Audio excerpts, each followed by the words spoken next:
Can we have your attention, please? We'll be starting up shortly.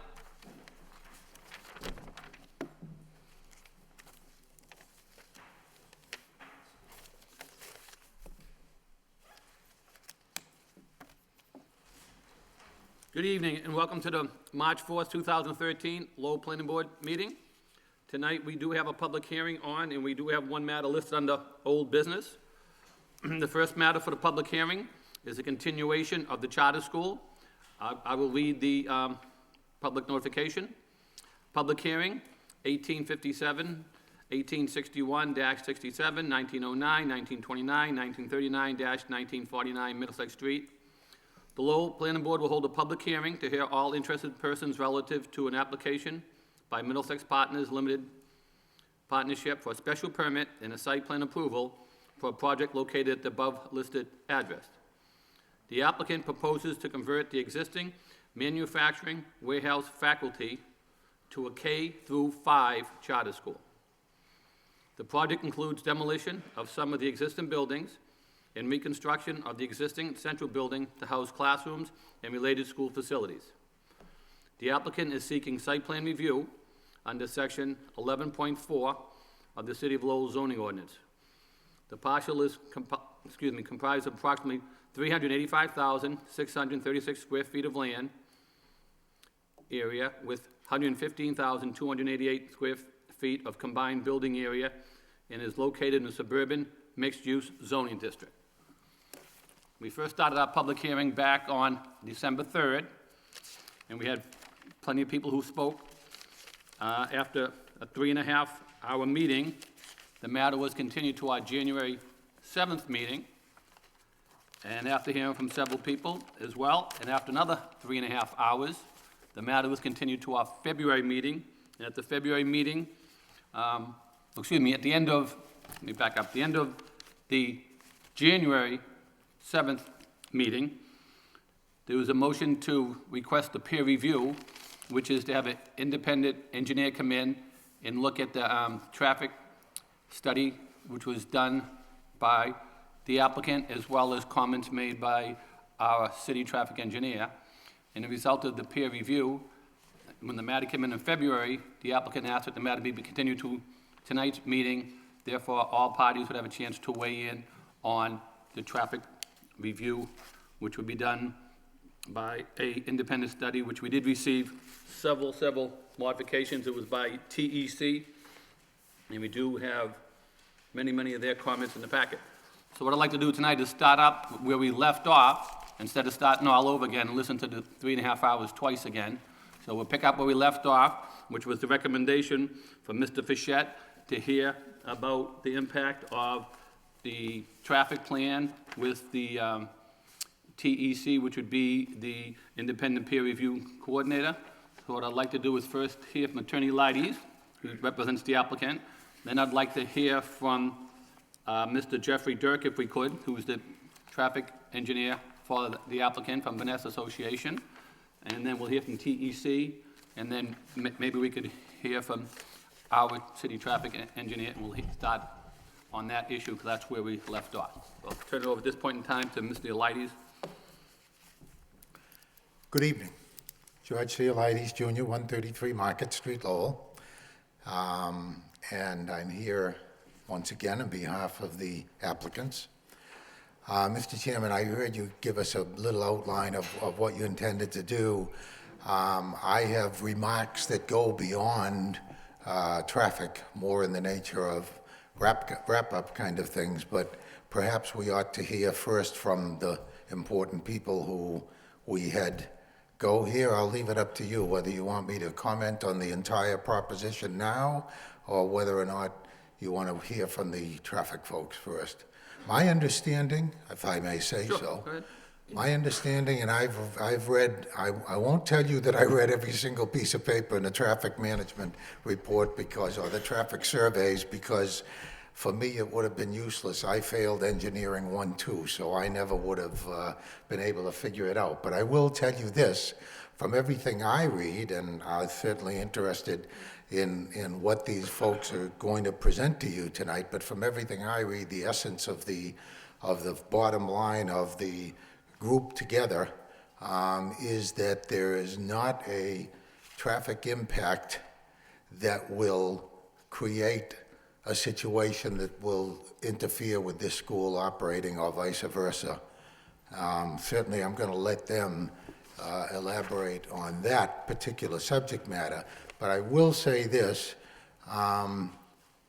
When the folks at Tech first presented their report, which was quite complete, it wasn't in enough time, once again, for you folks to really digest it and go through it, nor for us to do it.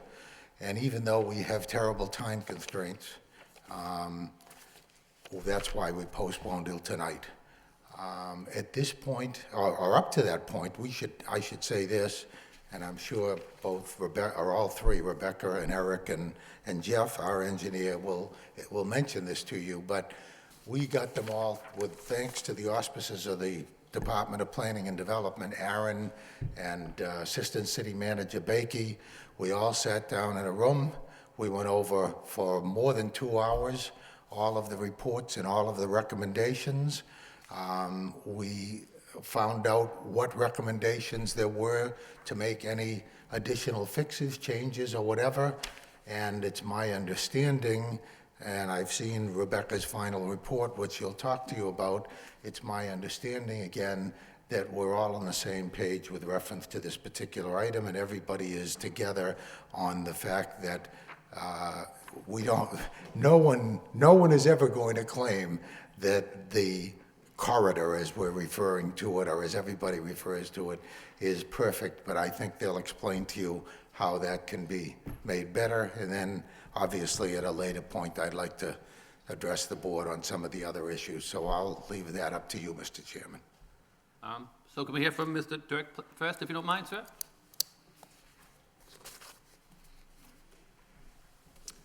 Good evening, Mr. Chairman, members of the board. For the record, Jeffrey Dirk, principal with Vanessa and Associates.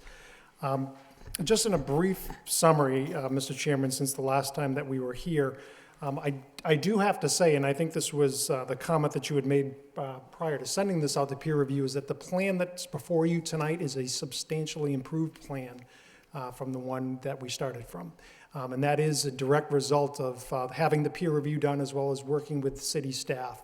And I think you'll see that as you look at the comment letters. And as Attorney Elitis was mentioning, not only did we have the benefit of that first peer review, which was very thorough and detailed, which caused us to go back and revisit a lot of the assumptions in the traffic study as well as the plan itself, we also had a chance to have back and forth 2 more times since that, so that we could essentially come to agreement on all of the technical aspects of the traffic study, as well as refining the mitigation program for the project. And I think that's important because what we've committed to from the beginning related to this project is that we would address any impacts relating to the additional traffic that may come from this project, not only the traffic management plan, but also at the Rourke Bridge intersection. And I believe Attorney Elitis will go through the list of improvements that we're planning to do as a part of the project.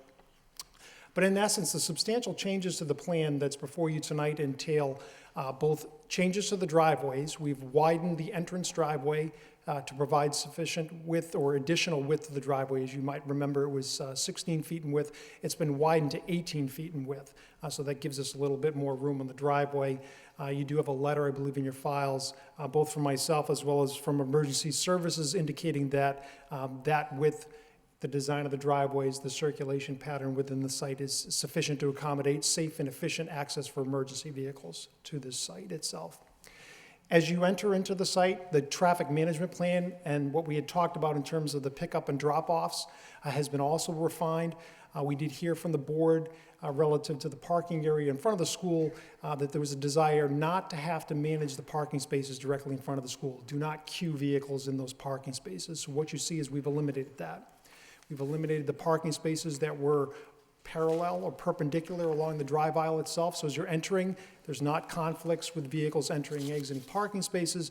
And what you see now is that the pickup and drop off is where we have active vehicles either parked within spaces or queued relating to parents, all takes place on the right-hand side of the plan as you're looking at it, or on the east side. So it's removed from where the buses will be, it's removed from where staff parking will be, and it's its own segregated area. And that was something that we heard loud and clear from the board itself.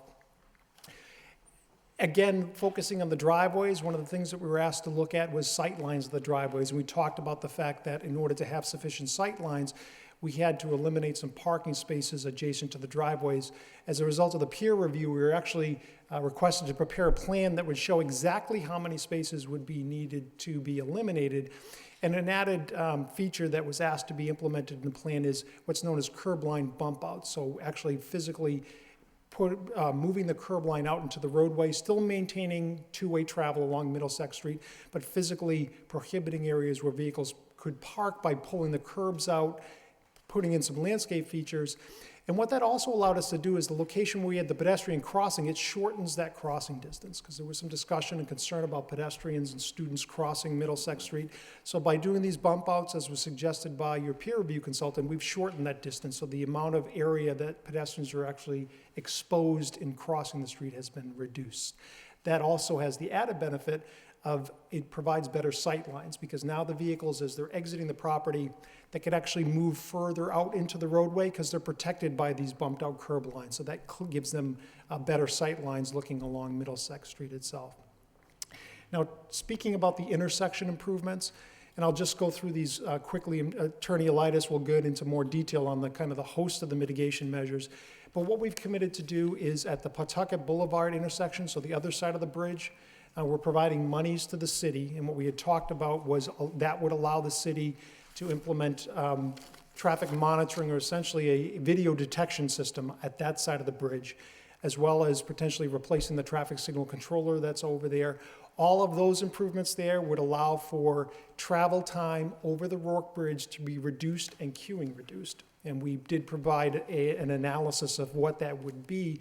And those travel time savings, what we're estimating is basically the savings that would be achieved in terms of implementation of that system would offset the impacts that the project would have at the other side of the bridge at the Wood Street, Middlesex Street intersection. So there's an offsetting impact in terms of impacts of the project on added delays, but we're reducing delays at the other side of the bridge, so that allows us to move more traffic over the bridge itself. It's not going to get rid of the queues that exist there. What we're doing is shortening the wait times at those intersections. So now as we cross the bridge over to the Middlesex Street side, what we've committed to doing there is replacing the wiring. All of the traffic signals are obviously connected by wires that lead to the controller, the computer that controls the intersection. Because of a number of issues there, what happens is that signal shorts out, and the residents in the area may see that it goes on flash, and that does cause traffic congestion in the area there. Those shorts are happening because of, again, the age of the wires that are there, as well as the vehicle, some of the signal heads that are there as they sway back and forth. When you have a wind or a storm in that area there, it causes short circuits to happen.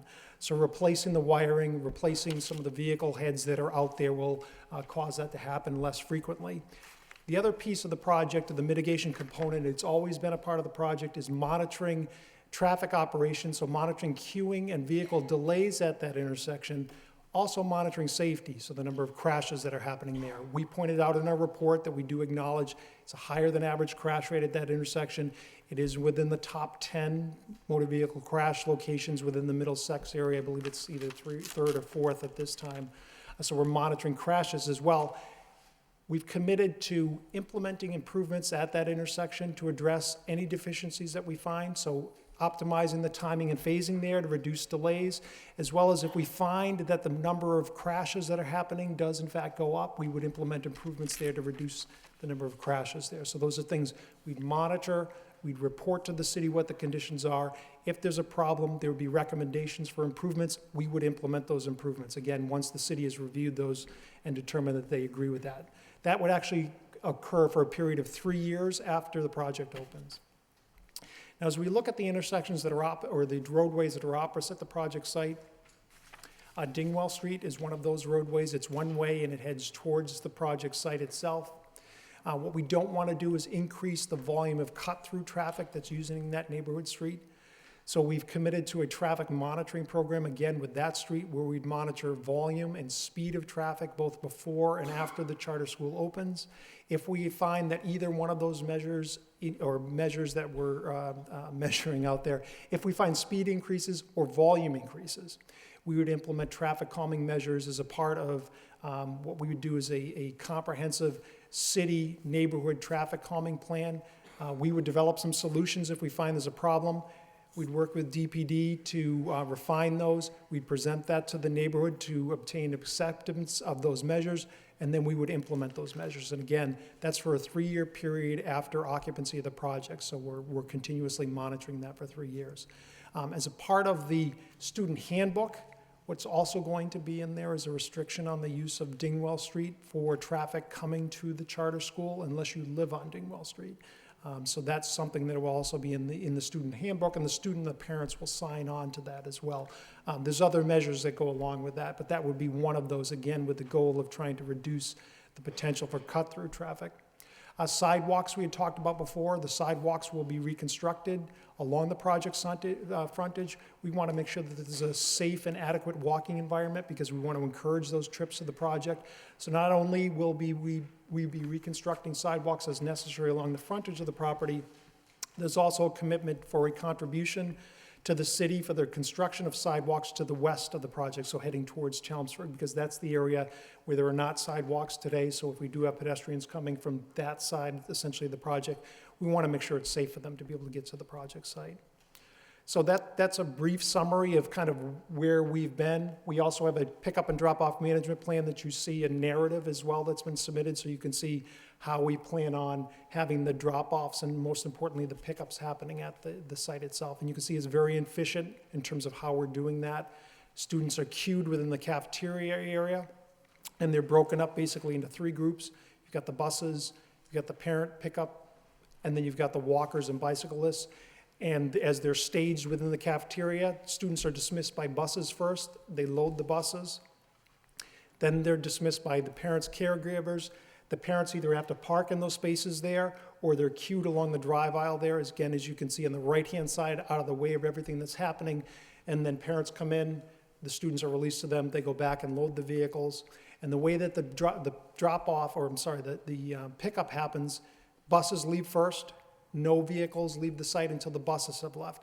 Once the buses have left, the parents' caregivers, those vehicles start to leave in an orderly manner. Once all of those vehicles are departed from the site, then walkers and bicyclists exit. So you can see it's a very safe manner. It allows the buses to leave first because we want the students to ride the bus, then parents, caregivers, and then the students that are going to be walking or bicycling, they leave after all of that traffic has left the site.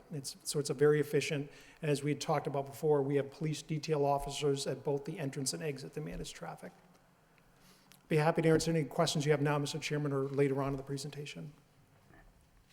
Thank you. Could we hear from TEC, please? Could you just put your microphone on and introduce yourself, please, if you would? Sure. For the record, my name is Rebecca Brown. I'm here with TEC. We're located at 65 Glen Street in Lawrence, Massachusetts. We did do a couple of different reviews of the work that VAI put together, and I can go through them in as little or as much detail as you would like. I think Jeff did a pretty good job of explaining how they've addressed a lot of our comments related to the site plan and some of the improvements. But to kind of start off, we had initially reviewed site distances coming out of the driveways, and we found that they were actually deficient. So we had proposed that they remove some on-street parking immediately adjacent to the driveways and install some bump outs that would prevent anyone from actually parking right next to the driveways to improve sight lines. Those would have the added benefit, as Jeff mentioned, of shortening the distance that pedestrians would have to cross to get across the roadway. And it puts a pedestrian standing in a location that's visible between parked vehicles so that you don't have kids trying to walk out in between parked vehicles and see around them to cross the roadway. So I think they've addressed that comment very well. Also related to pedestrian access, there are some deficient sidewalks along Middlesex Street, along the site frontage, where there's currently no curb reveal.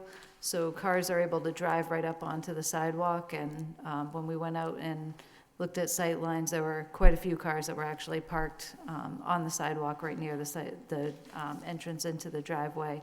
So we did recommend that they do an inventory to look at where the curb reveal is less than 6 inches and reconstruct that curb along the sidewalk in those areas.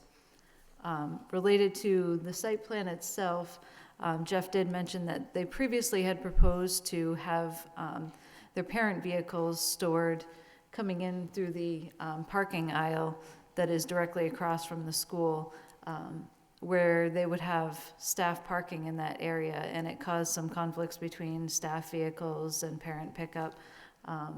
So they have since revised their plan. They've moved their parent pickup to occur in the smaller parking lot that's at the easterly edge of the site, which you can see in the blue color and the red color up in their plan over there, which we believe works a lot better. It provides more storage area for the parked vehicles, and it doesn't encourage parents to arrive early to try and get that front spot because they have revised their traffic and parking management plan to, in order to have the parents all pick up their kids, load all of the vehicles at once, and then all parents would exit at once.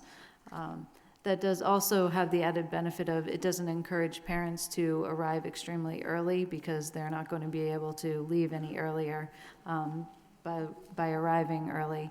And it also reduces some of that conflict with kids trying to cross in between vehicles and get into cars while other cars are trying to pull out, and that type of thing. So I think that this plan that they've shown much more adequately addresses the concerns that we had related to the pickup and drop-off activities.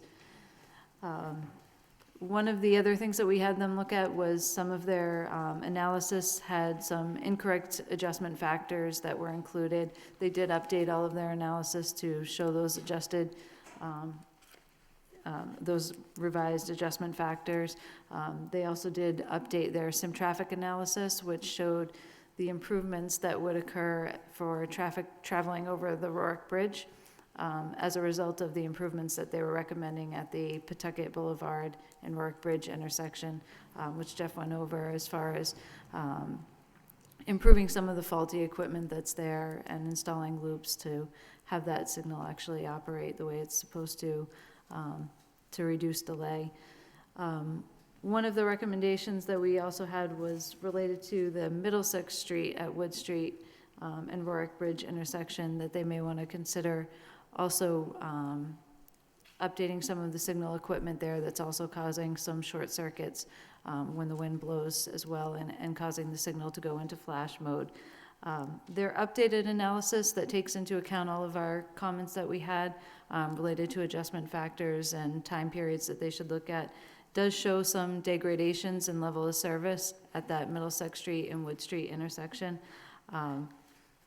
And that was one of the reasons for making that recommendation that they upgrade that. We do just want to point out that because of the timing that they have for when kids would actually be arriving, or when parents would be arriving and leaving at the school, that the majority of their impacts would be limited to about a 15-minute period as parents are all exiting the property at once, and probably about a 15-minute to half-hour period where parents are entering before the pickup, which occurs outside of the peak commuter time. The parent dismissal, when all parents are exiting, though, will coincide with the peak time, which is what is resulting in some of those degradations and levels of service that we did see at that intersection. They have committed to doing a monitoring study of the intersection to evaluate what the traffic operations are following construction of the school. We've recommended that that monitoring study also include looking at cut-through traffic at the Dingwell Street neighborhood. Part of the concern for that is that their analysis did show degradations of level of service being the highest on the northbound approach for that left turn coming up Wood Street and then turning left onto Middlesex Street. And there is not currently a left turn lane that is provided at that intersection. However, there is a left turn lane provided just to the south at Princeton Boulevard, where people may instead try to take that left turn at Princeton Boulevard and then turn right onto Dingwall Street and cut through the neighborhood that way. So we've asked them to also include a monitoring of the cut-through traffic that occurs. And if the cut-through traffic does significantly go up on Dingwall Street as a result of the project, to look at installing some type of traffic calming measures or improvements at Wood Street and Middlesex Street to reduce that cut-through traffic. In addition, we recommended that monitoring study include a collision analysis for the intersection as well, which should occur over a 3-year period, so that it really accounts, so that we don't have any anomalies in there of 1 year might particularly be a little bit high and the next year going down a little bit. So we asked that analysis be over a 3-year period following construction of the school to be sure that none of the collision patterns do increase. And we would recommend that includes both pedestrian and bicycle collisions as well as vehicular collisions in that analysis. But I think other than those couple of things related to the Wood Street and Middlesex Street, all of their updated analysis has addressed all of our comments, and I think their plan that they've revised as well adequately addresses our comments related to arrival and dismissal activities. Thank you very much. Eric, I'll start with you. I know we've all had many reports that have gone back and forth, and then we've been narrowing them down to how to address some of these matters. So do you have any further comments? I know from last time the plans changed quite a bit, but as a result of TEC and Vanessa Associates narrowing down the issues, do you have any comments further on that? Nothing major. I just want to take this opportunity to say that the peer review done by TEC was very thorough. It provided a lot of benefit to the project because they were able to spend more time on it than I could, looking into more details of items they found were very good. Let's bring up sight lines at the driveways, and I think working with them and as well as the proponent, we've come to a much better place on this plan right now than when we initially saw this submittal. The pickup and drop off is much improved, and the proponent has agreed to off-site mitigation as well, which can help traffic flow through the area. I mean, it's the biggest problem we have out there is a 2-lane work bridge. Until we get that to a 4-lane bridge, we will always have traffic out there. But we're doing what we can right now, as much as they can, what they've committed to doing. Thank you. At this point in time, I'll turn it back to Mr. Elides. I know you want to follow up after we left off with the traffic part. You said you have some additional information you want to share with the board. Well, Go back with you now that we've heard from all the updates in regards to the traffic. I know you said in your opening remarks that you want to address a couple of other issues after we address the traffic peer review and engineering. I would. Okay, go ahead, please, then. Okay. Okay. So, I start out by saying, and I was sitting out there listening to the reports for the traffic engineers, and the thought occurred to me that you're never too old to learn. And I learned an awful lot in this process. And I guess to some degree I have to thank Mr. Frechette and other board members who talked about a peer review, because I never really appreciated how much these folks can do to help in that situation. So I just want to say things that I think are important about this project.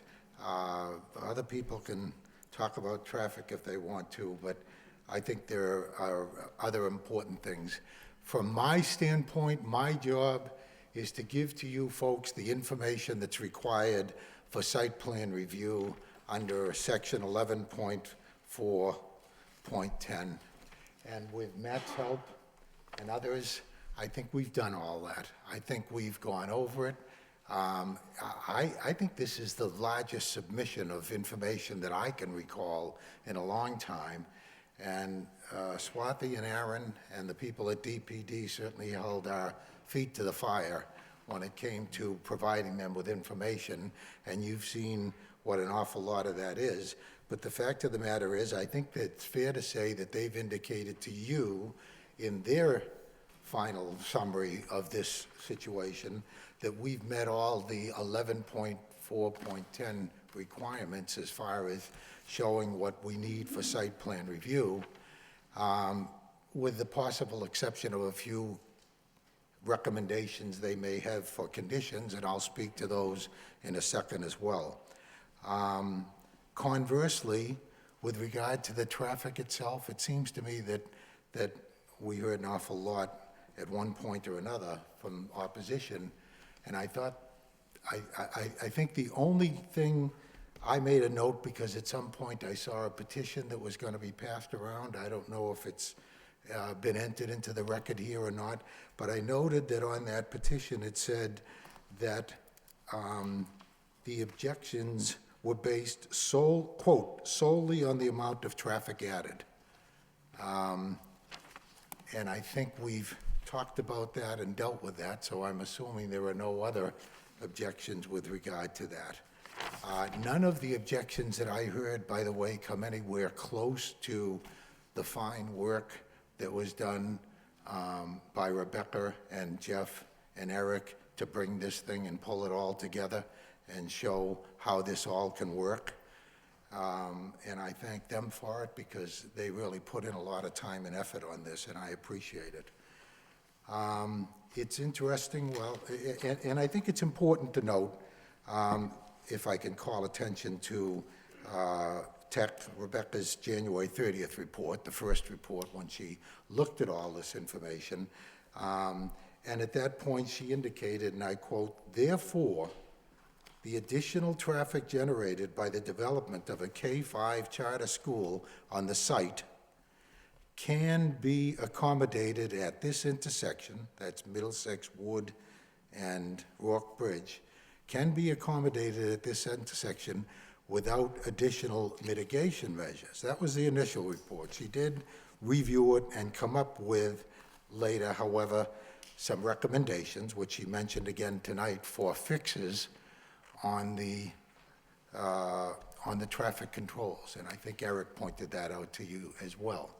This is probably as good a time as any to say that at some point we had already indicated that we would pay $17,500 towards the installation of the traffic cams to help the situation on the Pawtucket Rock Bridge side.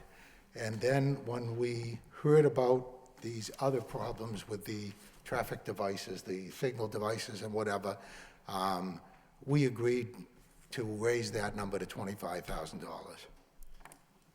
And I think that, from what I understand from Eric, that's going to go a long way to helping in that particular thing. I might as well skip over right now a couple of my other remarks, that to get to the sidewalk and curb situation. And again, I have to defer to the members of the board who raised that issue and talked about the problems there, and just point out to you, first of all, that axiomatically at the beginning, we said we'll fix the curbs and fix the sidewalks in front of the area where the school is located, the access and the egress. After that time, and with a little help from the traffic engineers, but based on some remarks, I think it was that Mr. Gendron and maybe Mr. Boyle, I don't remember, I think you all indicated you'd like to see some other work done on sidewalks and curbs there. And this past week, after putting together and receiving the last reports on traffic, et cetera, which included Tech and Rebecca's remarks about the sidewalk and everything, my clients have now agreed, and I think I put in a letter to you, which is in your portfolios tonight, that the applicant is offering to pay $25,000 to complete, towards the completion of the sidewalk up to the Kazanjian property on our side, and $25,000 towards the ding well back down towards our crosswalk and complete and repair sidewalks and curbs there. That's a total of $50,000 additional, adding to the $25,000 that we talked about signalization, and not counting what we already agreed to do to fix the curbing and the sidewalks right in front of the property. This is for everybody's benefit, and obviously the neighborhood especially, and for the children and the kids as well. It's important to note, by the way, when we're talking about the traffic situation, that, and I think we made this clear from day one, but I want to repeat it, we will have Lowell police officers at both the access and the egress, and for a 4-hour shift, morning and evening, morning and afternoon, on both locations, to make sure, number one, and most importantly, that the children are safe, but in addition to that, to help with traffic flow, especially in the access and egress around Middlesex Street. Those are adjustments that, again, were suggested by the traffic engineers, and to which we're clearly trying to help out. The last thing I want to say about traffic again is that, as you all well know, that area, the so-called corridor from Drum Hill to Pawtucket Street, has been a thorn in a lot of people's sides for a long time, and we all know it's the Rourke Bridge that's the biggest thorn.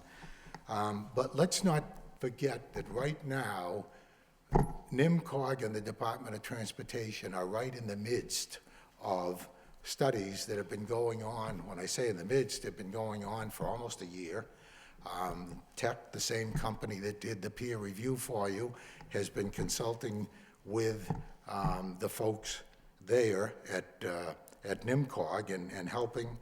And I'd like to point out that, and by the way, they've had constant meetings, and the February meeting, which was at Lowell General Hospital, I and some of my folks attended, and there was a report issued at that February meeting, and on page 6 of the traffic engineer's February meeting report, it says, additional planned spring changes will continue to assist and make things better than what's out there today, and future mitigation along those routes.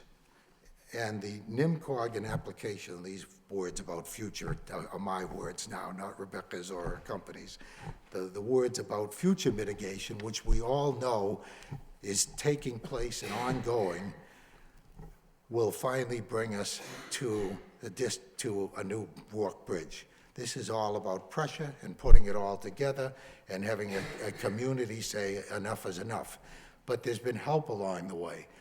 There's been more of the problems of the Rourke Bridge, Middlesex, Wood Street intersection in the last year or so than probably in the 26 years or whatever that the famous Rourke temporary bridge has been sitting there. So, finally, everybody's happy to hear that whenever George Eliade says that. Finally, some items that I really have to mention, even though they're not real site plan, they're not in that checklist for site plan review, but I think it's very important. First of all, you see all the folks with the stickers around here. They're all folks who are counting on a new school out there, and this is a very, very important night for them. But beyond that, I just want to tell you some of the other positives. First and foremost, we're going to have a brand-new multi-million-dollar school, $10, $12 million in that neighborhood that is underserved.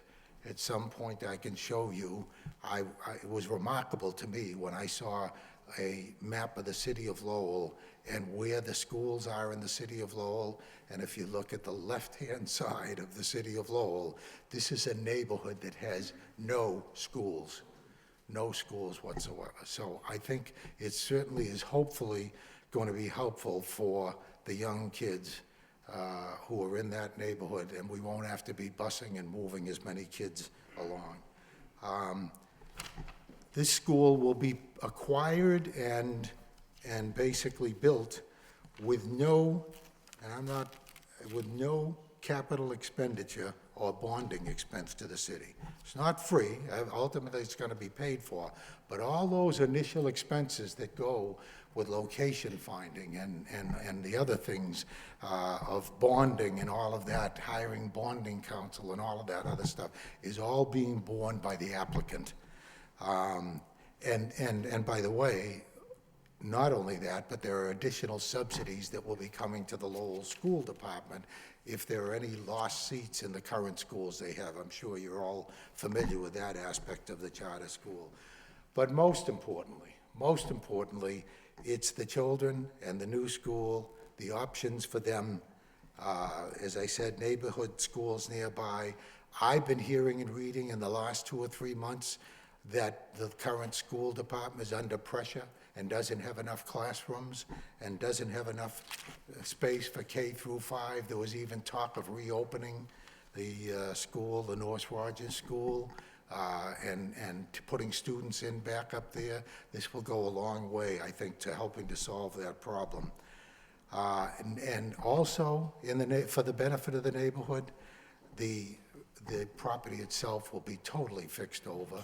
The area by the railroad tracks back there and that mess, which I've heard from neighbors is a terrible problem, will all be cleaned up, will all be fixed up, and will be watched all the time from this point forward. I mentioned the $50,000 to help with that.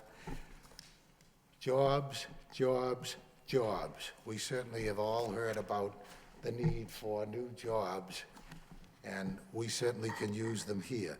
The new school will generate in the first year 65 new jobs. First year alone, 65 new jobs.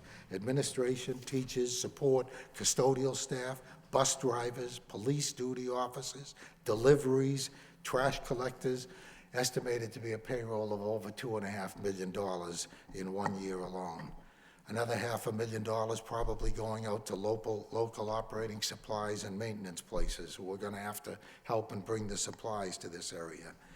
The immediate hiring, once we hopefully get your blessing, of more than 72 construction jobs as a new project is coming into place. More building supplies being sold and used in the area, and millions of dollars in salaries. I have many other good reasons to support this project. And I've already spoken too long, even though I said I'd be short. But I say let's think about 540 kids in a new school who are just desperately and anxious to have that opportunity. And I therefore am closing by saying I'm beseeching you, if I can use an old-fashioned word, to grant the special permit for the driveways that get us in and out, and to approve the site plan. So that's it for me for now. Thank you. Thank you.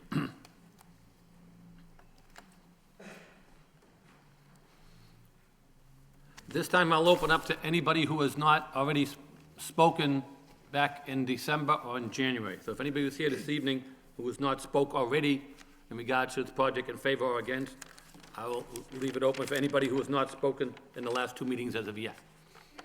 Yep. You're not allowing any of the neighborhood groups to speak at this public hearing? No, I didn't say that, ma'am. All right, you said no one that spoke before could speak tonight. Nope, that's not what I said.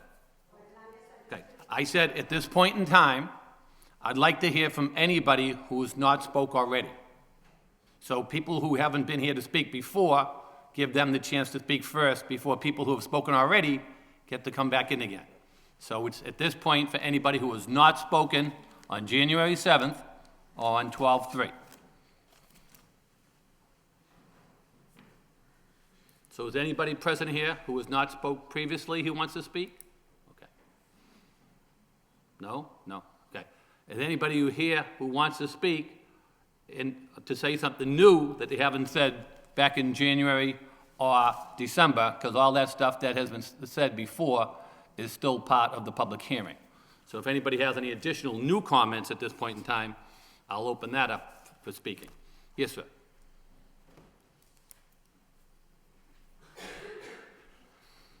Mr. Chairman, members of the Planning Board, Attorney Elides, in all due respect to everyone in attendance, I'm Edward Caulfield. I reside at 589 Princeton Boulevard, Lowell, Mass. I have lived there for over 50 years. And I can feel the passion of the proponents of this school. I voted on the city council for $270 million for new schools in this city. So I'm not against schools. But everyone in attendance has to realize my passion. And I understand City Manager Bernie Lynch is against this as well. I'm not here on behalf of Manager Bernie Lynch. You can take that to the bank. I'm here on behalf of the thousands of people who wait in line every single day, Monday through Friday, in traffic, from Drum Hill over the Rourke Bridge, from the Virgaropolis Bridge over the Rourke Bridge. And Mr. Chairman, I gave the planning board statistics. Yep, and we have them all on the record, yep. Yes, Everything and you that said at was the last before- meeting I have, yep. That was before Walgreens was built. It was before the strip malls were built on Wood Street. And if you do a little bit of math, Mr. Chairman, you will see there's 83,800 cars that traverse through that general area. There's 40,000 cars a day that go through Wood Street, Middlesex Street, and the Rourke Bridge. It's been rated the 4th worst intersection in the state of Massachusetts. The 2nd worst intersection in the city. And I'm not going to belabor the issue, Mr. Chairman, but I'd just like to read a few excerpts from today's editorial in the Lowell Sun, which I read every single day, and I agree with the editorial at least 99% of the time. There's a sentence in the editorial today. It will take courage. What do they mean by that? Any positive project, you wouldn't need courage to vote for it. Just need common sense. It also states, area residents say transforming the vacant Bradford Industries mill site into a public school will add traffic to overburdened and dangerous intersections on both sides of the Rourke Bridge. While their concerns are legitimate, it is nonsense to believe that the twice-a-day addition of 10 to 12 school buses presents an insurmountable challenge. The author of the editorial did not state there's going to be 60 staff members working at the school. They're not going to fly there over the intersection. They're going to drive a vehicle to that school. And can anyone tell me, is there a possibility of a student that lives in the Middlesex Village neighborhood that will end up walking to that school? And I heard the traffic engineer and Attorney Elides say that they're going to hire Lowell police officers to help curb the traffic problems. Mandrake the magician couldn't curb those traffic problems. Mr. Chairman, I have the report from Lowell General Hospital as well. It was in July. Many of the people, many of the proponents who want this school don't live in Lowell, and they don't live in that neighborhood.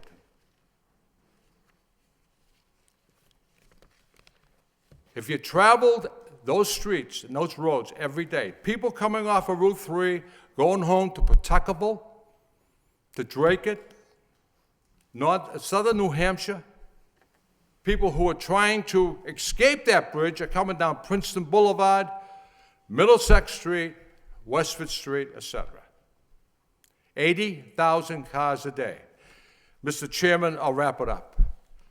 It doesn't take courage. It takes some common sense. Thank you. Welcome, sir.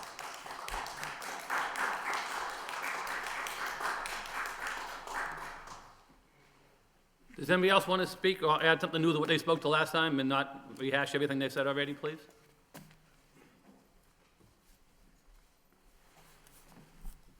Mr. Chairman, members of the board, I spoke the last time about my concerns about the traffic, so I'm not going to go over that again. I know the board is under a Just have lot. your name and address record, please, sir? My name is Mike Hayden, 25 Hadley Street, Lowell, Mass. I've lived there for over 30 years. That's right down the street from the project.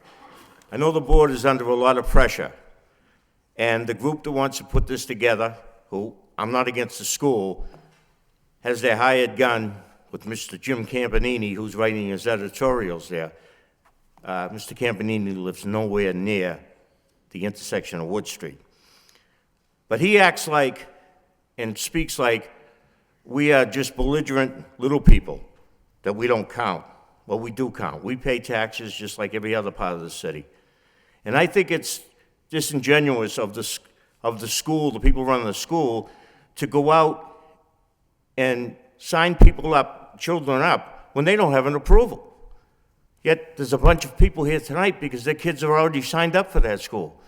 So that makes it look like the neighborhood is against the children. We're not. But we have to live there. You know, if this was going on Clark Road, you'd hear a lot more screaming, let me tell you. So, you know, I applaud the board for the difficult decisions that they have to make. And I hope you do think a lot about this. Thank you very much. Thank you, sir. Anybody else? Come up to the microphone, please. Give your name and address for the record.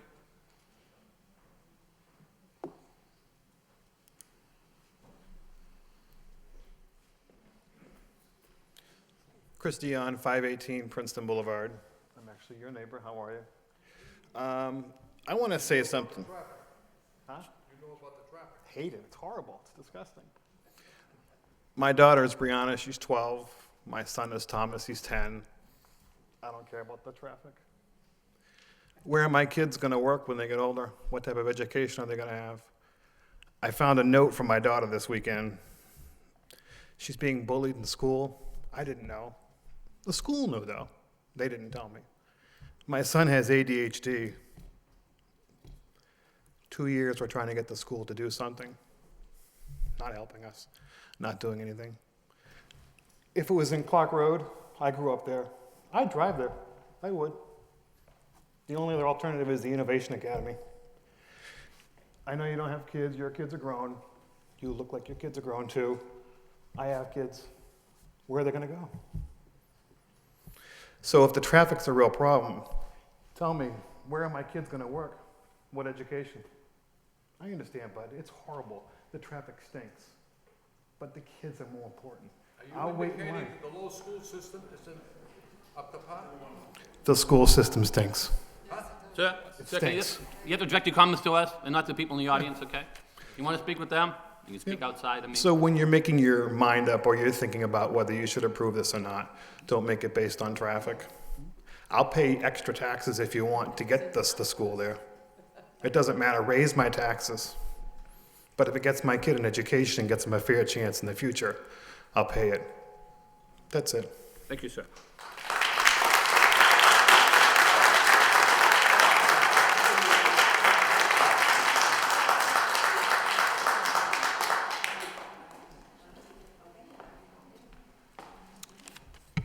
Mr. Chairman, my name is Dick Satin. I'm the president of Bradford Industries. We own the property that will be used for the charter school. I heard our ex-mayor talk about the traffic. Well, I've lived at 1857 Middlesex Street since 1986, day in and day out. We ran our business from that location.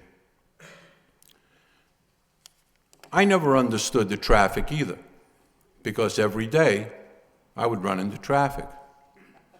And when this project came up with the charter school, I assumed there were going to be issues relative to the traffic. So my partner Peter and I talked about it, and we both went to Pawtucket Boulevard and sat in the parking lot at the bowling alley. And I sat there with a stopwatch, and I timed the traffic light on the other side.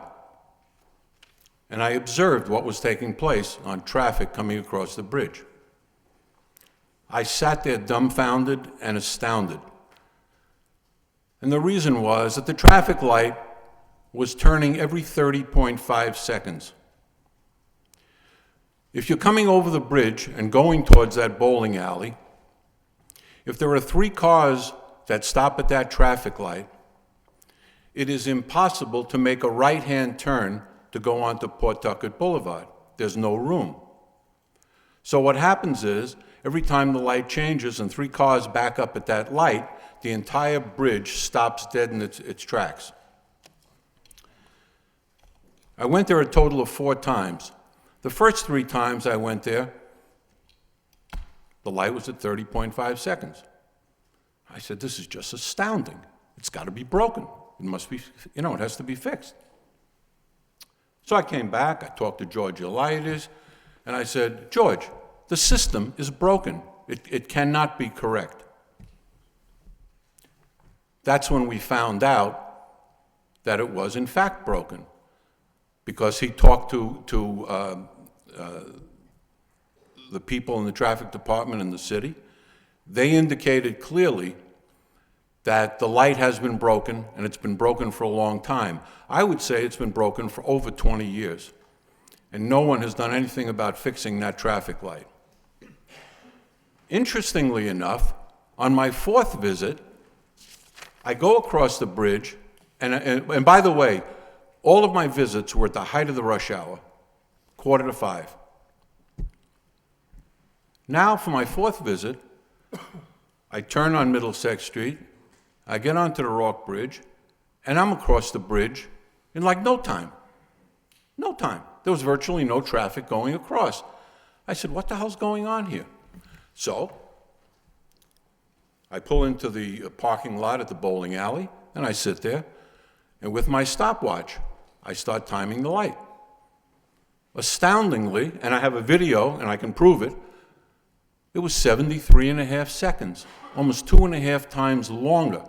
I don't know how that changed to 73.5 seconds, but it did. And what was happening was really simple. Because of the 73.5 seconds, the traffic was being pulled across the bridge, and people were going at 40 miles an hour. People were able to make right turns off the bridge. It was absolutely an unbelievable thing to watch.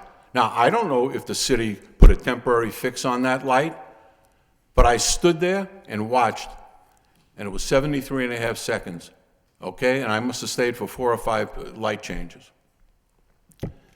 There's not a doubt in my mind that if the traffic, and that's, by the way, why I agreed to pay for the overhaul of the traffic light system and why we agreed to pay for the wiring, because it was obvious to me that the people in that neighborhood have been suffering a long time in traffic, us included, our trucks included, everybody included. Why? Very simple. Because it was never fixed. No one wanted to put the money into fixing the traffic light system. And I don't know the rationale for it. It really doesn't matter. The fact is that if that light was changed maybe up to 90 seconds, the traffic flow would be absolutely phenomenal. The only reason there's traffic on Wood Street is you have a convergence of people making a right turn from the Walgreens, you have Wood Street traffic, and Middlesex Street. So you have essentially 3 lanes converging onto what turns out to be 1 lane across the bridge. So you have that issue, but when the traffic is mitigated by longer traffic lights, and the traffic now is flowing across the bridge at 40 miles an hour, the backup on Wood Street is going to diminish appreciably. And all I want to say is that the ex-mayor can talk about all the things that he's talking about, but all of that is old history. With the mitigation that we're talking about and fixing the traffic light system, I don't think people are going to be flabbergasted that this wasn't done a long time ago. So I'm happy to be part of the solution, and I appreciate the planning board taking the time to hear this. Thank you. Thank you, sir.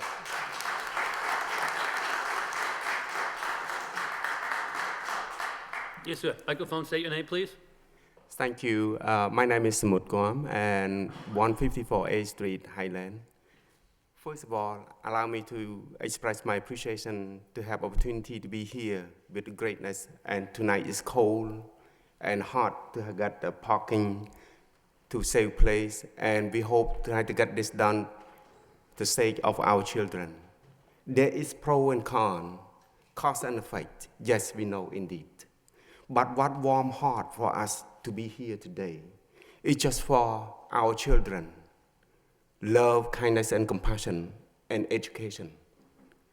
Today, I met a lot of the parents, which is want to know where the new school opened, and they place their kid to the school. They want to taste how school can better give a great education for the kid to grow up to a better U.S. citizen with the future of competing with economies around the world.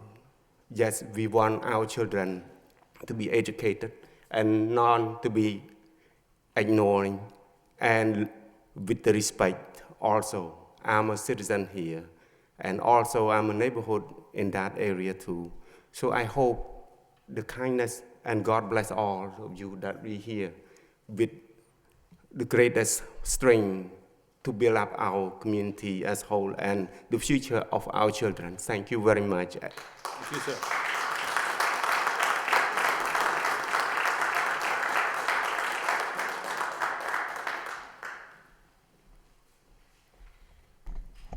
Yes, good evening. My name is Carol McCarthy. I live at 64 Blossom Street in Lowell.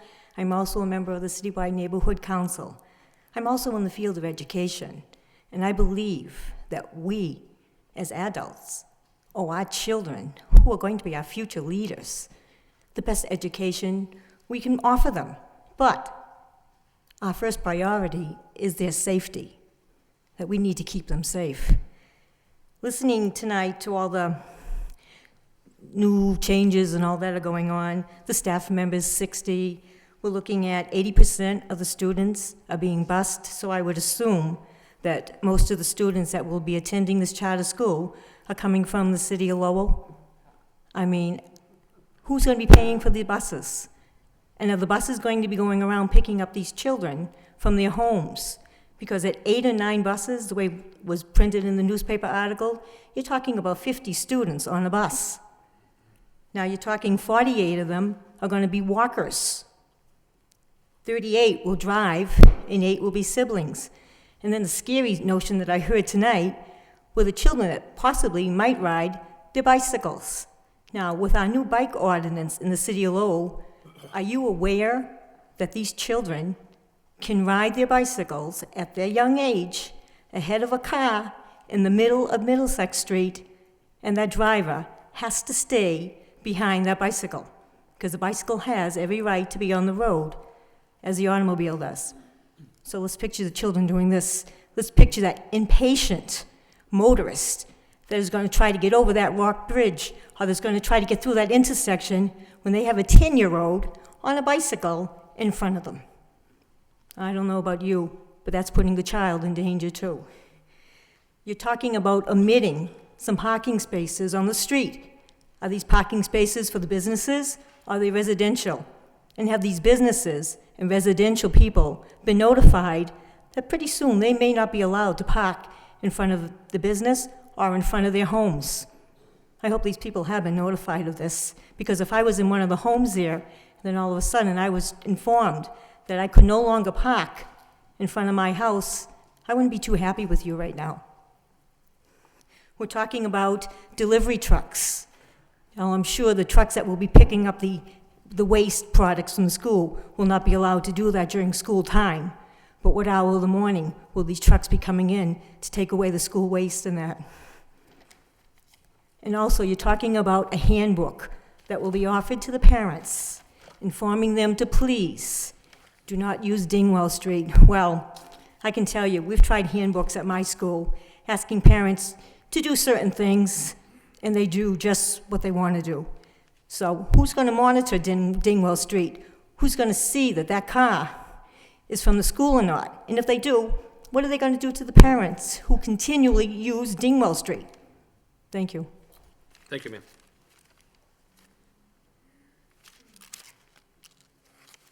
Anyone else like to speak?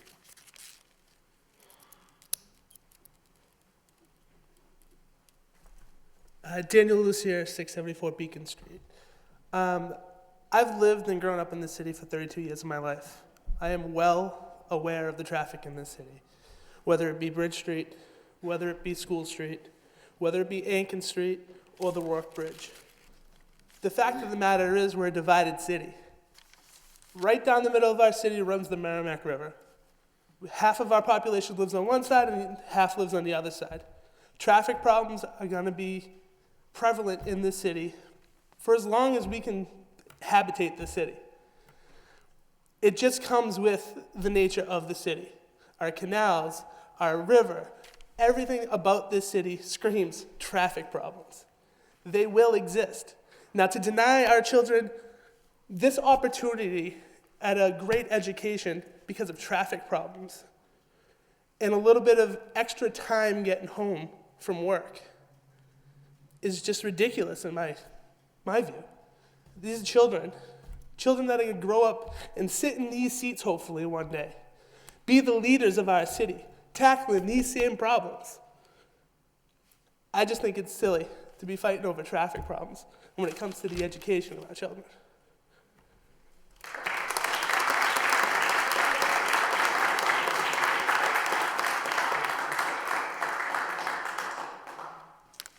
Anybody else want to speak rather than spoke?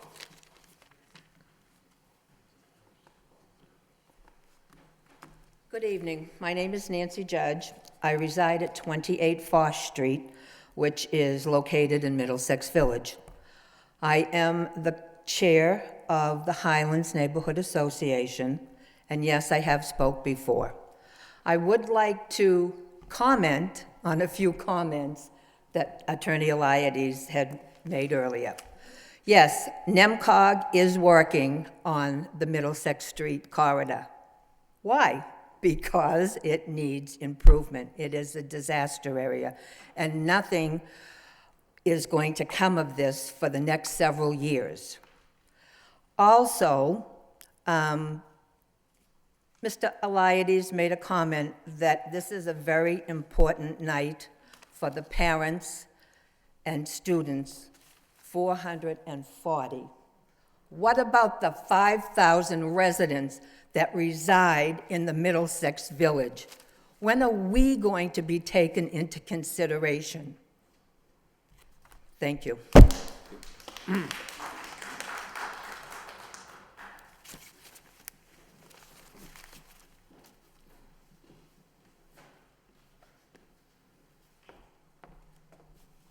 Good evening. My name is Anne Marie Page. I reside at 26 Fremont Street in Lowell, and I'm the president of the Citywide Neighborhood Council. Let's get one thing straight. No one in this room objects to this school. The problem is not the school. The problem is the location. Your traffic report is a projected improvement. Projection is based on estimate. Is there a guarantee?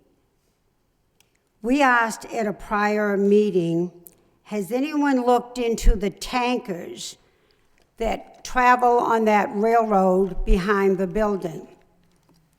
And the reason why we're concerned is because what are those tankers on that railroad carrying? You're speaking of your children, their education, and also I would be very concerned on their safety. Again, no objection to the school. The objection is the location. I drove over the Wilder Street Bridge at Lowell South Campus on Sunday and Monday. There were tankers on both sides as far as I could see. They were not moving. When I went over the next day, they were in the same location. They were still not moved. They didn't drop from the sky to that location. First of all, they shouldn't be parked there behind a university, but They came from the railroad track that goes behind this building. So they came down the tracks to the location behind South Campus. Speaking of the railroad tracks and what's running on those railroad tracks on this project is deafening. I don't know how many people here, I know I'm older than a lot of people here, but if you can remember back several years ago, we had a serious accident on Riverside Street pertaining to a propane tank during some Lowell University at that time construction. It was being moved, the valve moved, it leaked out, it caused fatalities and injuries. It could have been worse if the wind was going in a different direction and if the doors and windows on some of the buildings near there were open. Propane tanks are dangerous, and propane is very dangerous. It stays close to the ground, it moves like a fog. When it's ignited, it becomes a sudden ball of fire. You want a school next to that? You want to take the chance of putting a school next to that? Again, school, good. No objection to this school. The objection is to that location. And I please believe you can, we asked this question before, I think you can check, there are some updated rulers on these tankers. We'd like to see some feedback on that from the Lowell Fire Department. We do not put schools next to railroad tracks. And I do remember at a previous meeting, Attorney Elias had asked, how come there aren't more neighbors here? Where are all the neighbors? Well, the neighbors came out and they spoke about Lowe's, and it happened. And the neighbors came out and they spoke against Walgreens, and it happened. It was done. So the question of the neighbors are, they feel some of you probably really don't care about the neighborhood. You have your project, and that's what you're thinking about. The Rourke Bridge, as it stands now, cannot take any more traffic. If you tear it down and you put up a rail bridge, then maybe you might be able to put another location in that area. This is not a good location for the neighborhood. And if you're going to come to Lowell and be here in Lowell, you should take into consideration the neighborhoods. I thank you very much for all your time and your hard work. Thank you.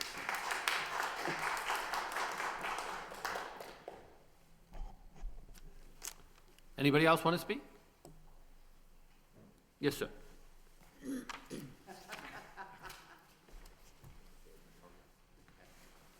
Thank you, Counselor. Okay. Thank you. Joseph Late, 1541 Middlesex Street, and I'll be very brief. I'm speaking in opposition of the Sabbath Charter School to be located at 1857 Middlesex Street. It is proven, statistically proven, to be one of the most dangerous in the Commonwealth. We live there on any given day, from morning till evening, really, and it goes from any time. Most concentrated, certainly, in the 3 to 6 p.m. Range. Traffic is gridlocked. It's just gridlocked. It goes for a mile at times, sometimes both ways. A couple hours ago, both ways. Ambulances can't get across the bridge. Nobody can get across the bridge. The increased volume of traffic is going to further deteriorate what is already an extremely congested area. Air quality will be affected. The safety of kids, pedestrians, bicyclists, they'll be placed at increased risk of injury. There's no question about it. It's very simple. Take a ride there during 4, 5, 6 o'clock. That's all you have to do on any given weekday. I highly suggest that the Sabbath Corporation explore alternative locations that would benefit the entire city and benefit their mission. So again, in opposition of this at this particular location, I appreciate your time. Thank you. Thank you, sir.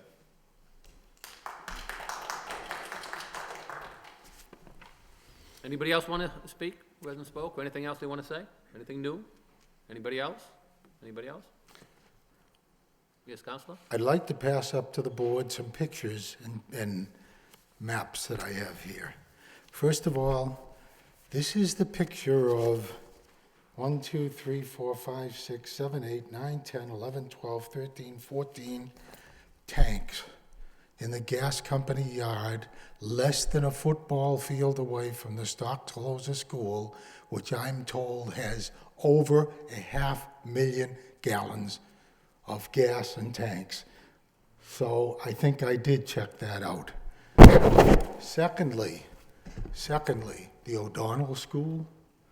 I have pictures of the schools. Almost every one of our schools is within 100 yards of a railroad track. Go out to Shed Park and the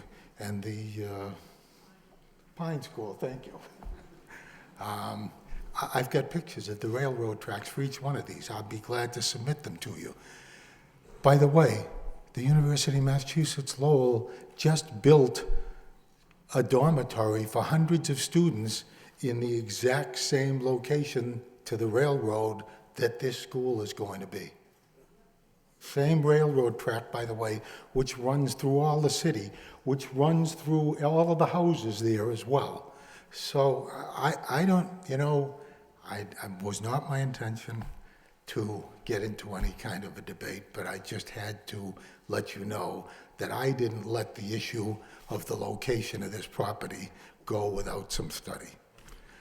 That's it. I hope we're done. I hope we can get a vote. I ask you to please grant us our special permit for the site, the 2 driveways that exceed 200 feet, and for our site plan review. And I and my team will be glad to answer any questions that the board has with regard to what we've heard tonight. Thank you. Thank you. Before we move along, we do have some comments that were given us from Planning and Development. I know Swazi wrote some recommendations towards us. Does Swazi or Aaron have any further comments on their recommendations to us? No? Okay. Aaron, is there anything else that you want to add or anything that has been overlooked from the Division of Planning and Development and you can think of at this time? Not at this I point. know there's If been a you lot have of correspondence going on since November, so. Right, yeah. 5 months there's later. been plenty, I think, put in the comments, but if there's any questions that the board members have for DPD staff, we're here to answer those for you. Okay, thank you. At this point in time, I'll open up to any comments or questions any of the board members have. Mr. Fischett? Mr. Chairman, if I may, thank you. First of all, what I'd, bear with me, please, because we have stacks of information as I try to tie everything together. But, what we're charged here this evening is, what's before us is site plan review and special permit for the driveway length. And even from the very beginning, there was a lot of comments about the main issue being the traffic, and even comments in the local newspaper relative to traffic being the main issue. But just so I can just bring everybody into our realm as to what we're looking at when a plan like this is before us.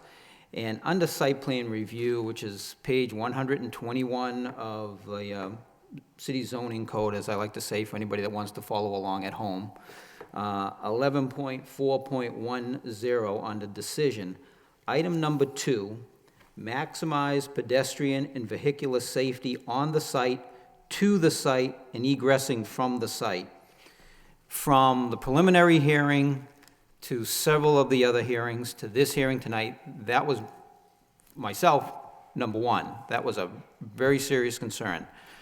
I commend Tech for the peer review. That was worth its weight in gold, because I think it clearly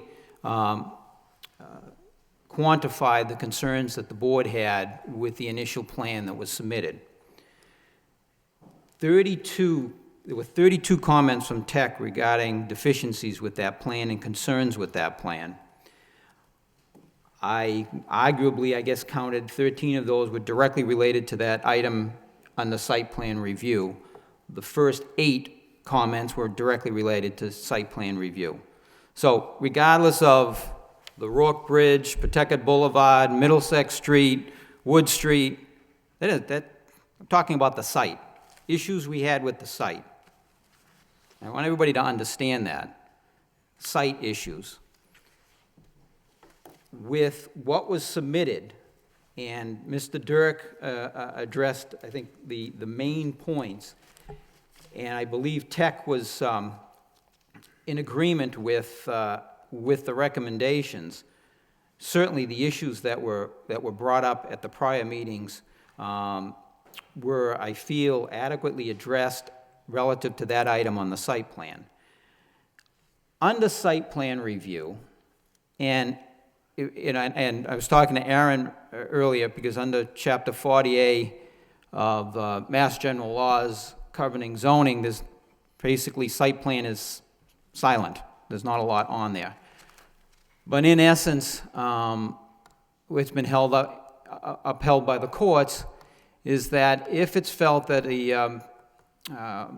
it's not feasible or adequately feasible to mitigate any extraordinary adverse project impacts on adjacent properties or public infrastructure by means of suitable site design conditions.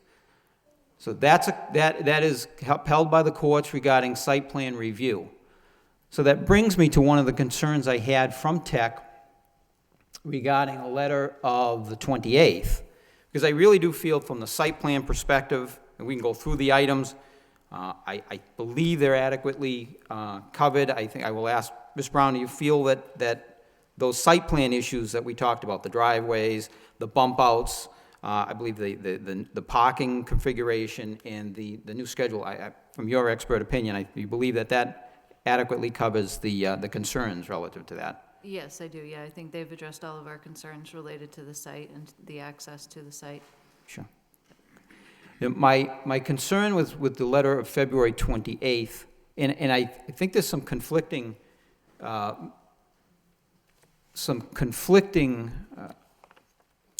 comments, and part of it is from Vanessa, is I'm still trying to clarify, make it very clear, the updated capacity and Q analysis indicates that the proposed K through 5, I'm sorry, will, and you did sum this up, will create a degradation at peak hours, and the intersection will go from a service level of C to D. I mean, okay. What would you feel, and I'll be honest with you, I'm looking at your letter here, so replacement of existing faulty signal equipment and upgrading signal heads may improve the operation of the intersection by reducing the occurrence of the intersection entering flash mode. I live in Pawtucketville, and my pharmacy is Rite Aid, so I go back and forth over there more than I wish I had to. I've never seen those lights flashing, so I don't know how much that contributes to the problems there. So my question is there anything that you feel that could be done today as we sit here to prevent that intersection from going from a service C to a D? Because that was the big thing with Walgreens. And we had evidence that was presented at the hearing, and despite what personal feelings may have been and everything we heard, the fact was the service level was not going to go down, and we improved aspects of that intersection. So my question to you, is there anything that could be done to address that as we sit here today? Yeah, right now, the way that intersection is, and with some of the right-of-way constraints, there are really not widening improvements that could be constructed that would improve that intersection without significant land takings to be able to do those types of improvements. There may be some minor signal timing changes to optimize the operations of the signal that could be done to try and make it a little bit better.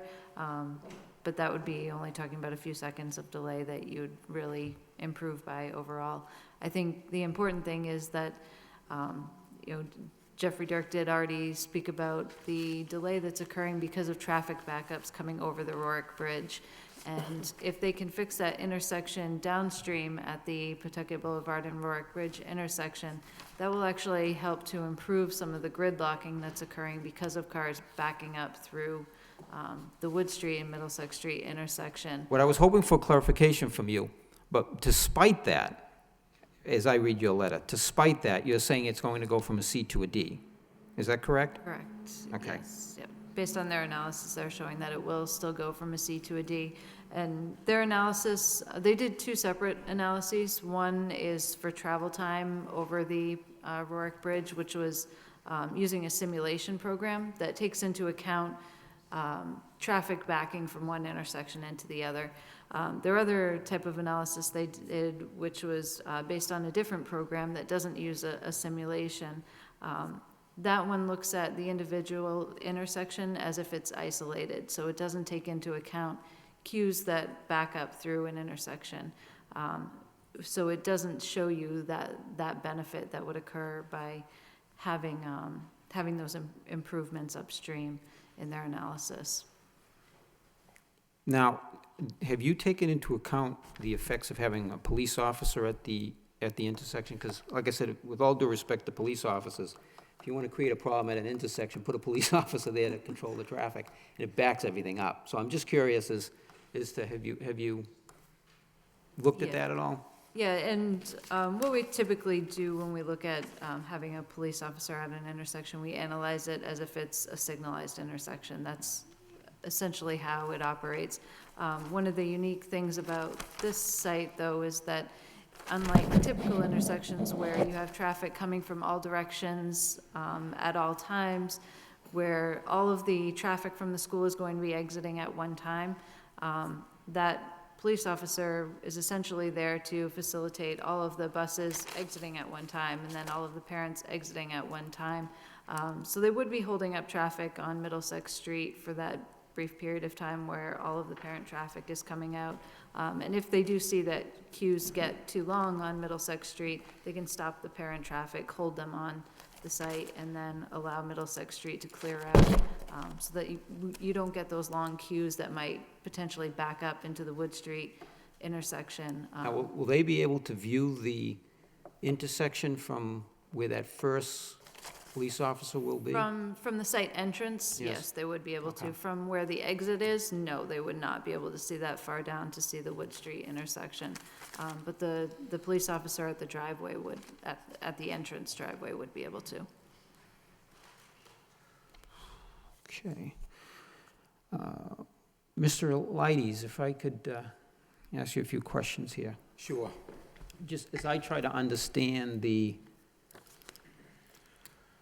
approval that you have from the state to add a grade for each preceding year, and you would be looking to come before the planning board to add a grade. My understanding is, and it's been clarified, the application here this evening is strictly for K through 5. Absolutely, and yes, we understand we would come back every other time for any increase.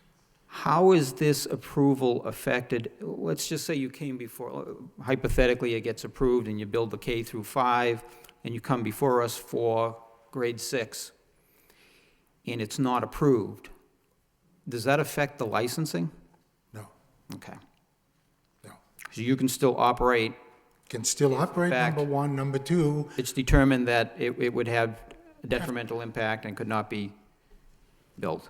yeah, two possibilities. One, acquiring some more land around there to help the situation, or going to another location for the rest of the grades. Okay. We're not going to close down the school. Okay, that's why I don't want to see an applicant before us saying, you know, you're gonna bring the operation to a screeching halt, it's gonna have to close down, and, you know, you're sitting here saying we need the approval because the whole school is gonna close. As long as I'm around, that won't be said. I can guarantee you that. Okay, all right.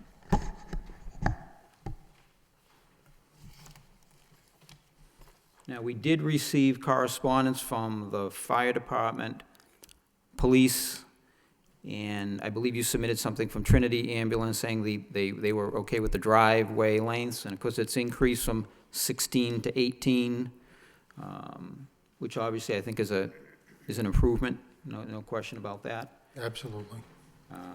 Yes, we do. It was online, Swathi put it online, but I do have a copy in my file of the Trinity ambulance, Sure, if yeah, you'd no, like I have that here. us to find one.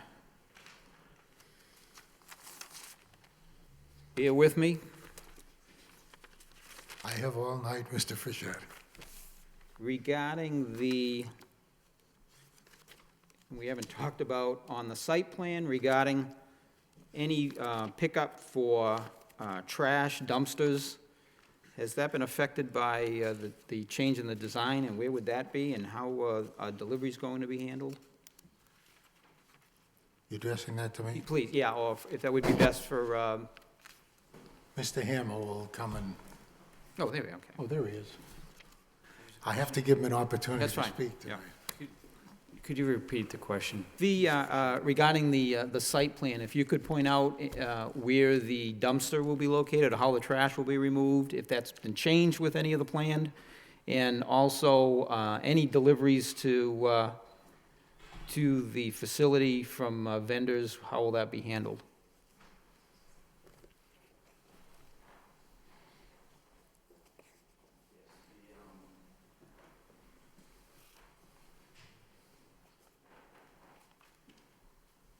Not on. Okay, so we have two areas where we could have a dumpster location. One is located here, in this location, and we also have another area here. One of the comments that came through wanted us to widen the drive for that lane, and we did do that. So we have provided those two areas.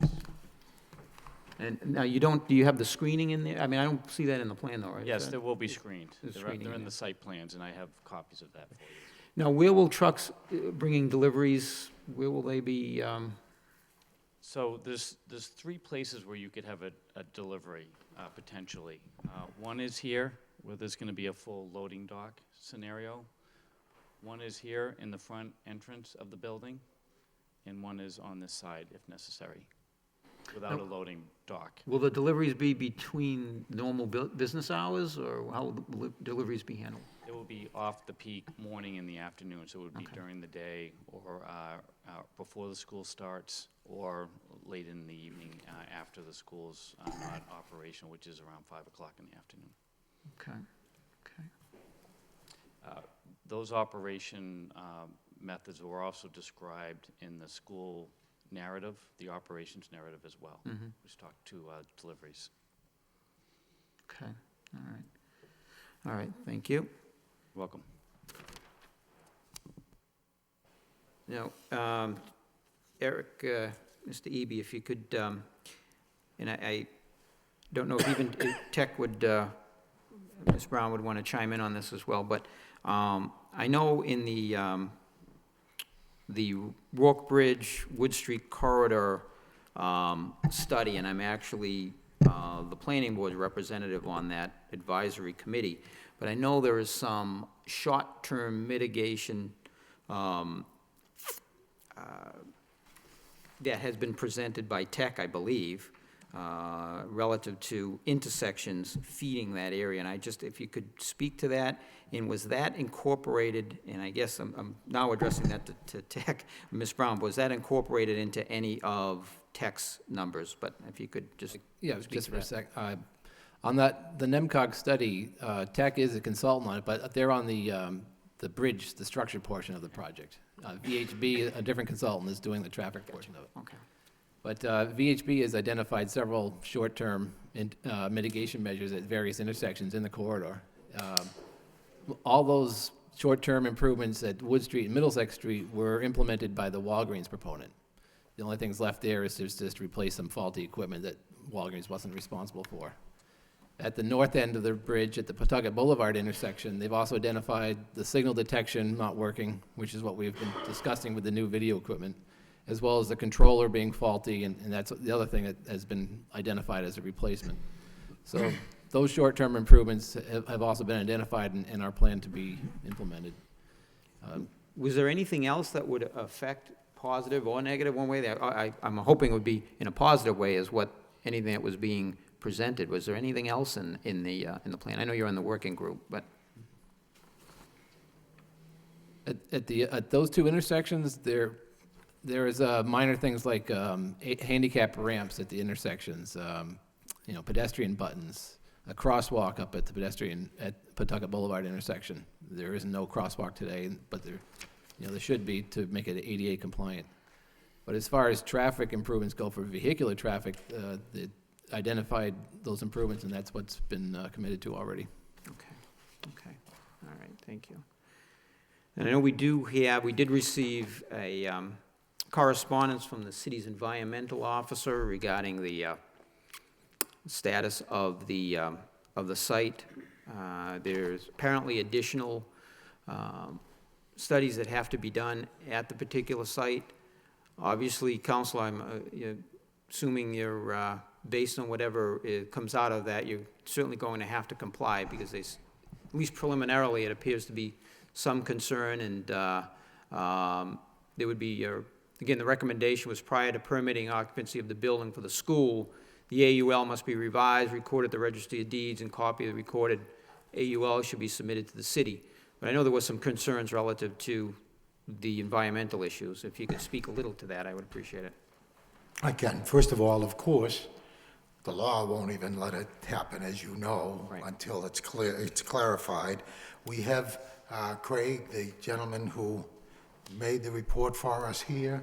I'd also like to comment that in an email that was sent to Swathi, which I have a copy of it, and I can give to the board, that predates the February 28 letter that I think you have there, in a February 20 email to Swathi from Sarah, and I'll be glad to share it with the board. It starts, "Hi Craig," February 22nd, I'm sorry. But the last three sentences say, "The required reports associated with the work are sufficient to show that the property is okay for school use. I'd just like to make sure that when the revised RAO is submitted to Mass DEP, that we get a copy, electronic is fine, of it for our files. I appreciate your keeping in touch, and I apologize again." So I think that matter has been dealt with. Okay. Finally, to Ms. Brown, just if I, still relative to the change in the service of the intersection from C to D, what do you estimate the time period would be that would be in a situation where we're servicing the traffic at a D level? Well, I'm an optimist, and the NIMCOG report talks about this spring that there'll be additional mitigations. That's the February report, and I know I was there. You were not able to be there because you had a planning board meeting, but I'll be glad to share. I managed to get an electronic version of the entire report, which I'll submit to the board at any point if necessary. But in that report, Jeffrey's going to also back me up, I guess, but in that report, it talks about mitigation there and ongoing mitigation that the tech people are dealing with NIMCOG. So I think, I know I'm just going to put my 2 cents worth in here. I sort of alluded to it before. We now have people focused on this corridor, and things are getting done. I think there's a huge difference. Maybe, there were people who didn't like the idea of Walgreens going in there, and there were people, the other strip mall and this and that, whatever, and there were people concerned here. And I'm not saying they don't have valid concerns, but I'm saying, thankfully, what it's really done is precipitated much more attention, as I said, more than 26 years before this, on that whole corridor area. Did you want to add 2 cents, Jeffrey? No, the only thing I was going to add, Mr. Chairman, and your consultant will attest to this as well, we're talking one peak hour of the day. If you look at the analysis, the morning peak hour, no change in level of service, C to C. Evening peak hour, we showed a drop from C to D. That degradation in level of service in the analysis was without mitigation. So all of what was talked about with Pawtucket Boulevard and just stepping back to this intersection of retiming the traffic signal, That's not reflected in that analysis. I will not stand here and tell you I can get rid of the D. So let's just say, because the amount of capacity that needs to be added in order to erase the D or get it back to a C is probably along the lines of what your consultant mentioned. However, what we can do is retime the traffic signal to get some more capacity out of the intersection. When you look at that overall, and this is an overall level of service, if the intersection, if its volume to capacity was great, it was 1 or greater, when you look at that, that would say that there's nothing really that you can do outside of adding lanes to the intersection. It's not. So it says that there is improvements that can be attained through retiming of the traffic signal. But that said, it's not that you're going to be able to get rid of the D. And I could stand here and tell you, absent adding lanes, but we can improve the operations of that signal. And if you couple that with what's being done on the other side, and I think that's important, the improvement in the travel time will address another feature of that intersection, which is the queuing. If we pull more traffic over the bridge, it helps with reducing some of the queuing at that intersection. And as your consultant had mentioned, things are looked at in isolation, and you can't view it that way. You have to view it as a system, because the Rourke Bridge has 2 signals on either side. So if we can pull traffic through in the other intersection, it benefits this intersection as well. But I can't stand here tonight and tell you that we can get rid of the D. It will be a D, and the analysis will be correct. We can make it a better D. Fair enough. Thank you. I just want to also point out at the going from a C to a D, there's a threshold and delay. At 35 seconds is the threshold. Once you have more than 35 seconds, you're into a D. But under the no-build condition, they're at 32.8. So it doesn't take more than 3 seconds to get to a D. Even a much smaller project would have likely tripped the threshold from C to a D. Okay, good. Thank you, Mr. Chairman. Thank you, Mr. Fischett. Anybody else have any comments? Rich, Mr. Lockhart? This was first mentioned by our traffic engineer, Eric, that the biggest problem that we have is a 2-lane Rourke Bridge. And then later on, Attorney Eliades referenced that as well. And the NIMCOG TEC study. I'm going to call on my colleague, Mr. Frischette. I don't mean to put you on the spot, Jerry, but can you give us an idea as to what's happening there specifically with that study, and put it in time frame, if possible? I think it has a direct impact on what we're doing here, and the bridge itself is not allowing the city to develop that area from an economic development standpoint. So it really is an important issue, and I think we need a sense of what's happening there. Sure, if I may, and I'll ask Mr. Eby to give me a hand on that, because I'm on the advisory committee. Mr. Eby is on the actually working committee. So he actually has been spending an awful lot of time and energy on that. The study is on schedule. They'll have their conclusion, I believe, in March of this year. What I was alluding to earlier, there are some traffic mitigation proposals that are being presented for short-term solutions as we look at the permanent solution with the bridge. There's also some realities that we're dealing with, because Wood Street isn't going to go away. I mean, Wood Street is a problem. And we've actually looked at probably some extensive changes to the roadway on Drum Hill in the Chelmsford area. Unfortunately, we still keep talking about what happens when it comes to the Wood Street area. So that's still going to be a problem no matter what we do with the bridge. I will say, and what I was hoping to hear from Mr. Eby is, was there some additional traffic mitigation proposals that I was not aware of that would have a positive impact on that particular area? But at this point, the completion of that study is scheduled and is on schedule for March. And at that point, the plan is to identify a design, and correct me if I'm wrong, Mr. Eby, identify a design, so therefore we can identify funding that would be available at that point. But we need to know what it is we're going to build, where we're going to build it, how we're going to build it, and then we can identify funding that will go along with it. The timeline for that, obviously, regarding the funding, is anybody's guess. I think optimistically, we would love to see somewhere in the 6 to 10 year period, but that remains to be seen. That is purely speculation at that point. But that's where that is. Mr. Eby, I think maybe you probably add some value to that. Yeah, what you said is correct. It's just that the March deadline has been pushed out to May. They're going to finish the study by May. There will be some more public meetings coming up. The advisory committee is meeting next week as well. But they've looked at several alignments of the new bridge to replace the Rourke Bridge. They have about 4 or 5 different alternatives of where that could line up. And they've looked at other mitigation to the intersections in the corridor along the Wood Street and going all the way out to Route 3. But they're, like as he said, they need to reach a consensus on what the alignment of the bridge should be and what the improvement should be. And without a consensus, it's very hard to get the funding for the project or alternative. So it's 6 to 10 years is the likely best case scenario.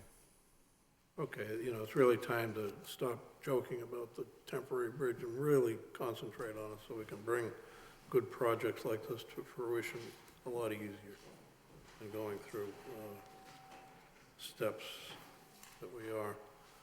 Mr. Satin from Bradford Industries, we appreciate your efforts in bringing light to the situations over there. And it just reminded me that after reading the volumes of material here that we have a very little monitoring up there now as to what's really needed. The current control system it seems to be completely inadequate. And with the measures that are being proposed here tonight, we will make some vast improvements to what we can do there. And so that monitoring and reporting over the next few years becomes very important. The traffic calming measures as such.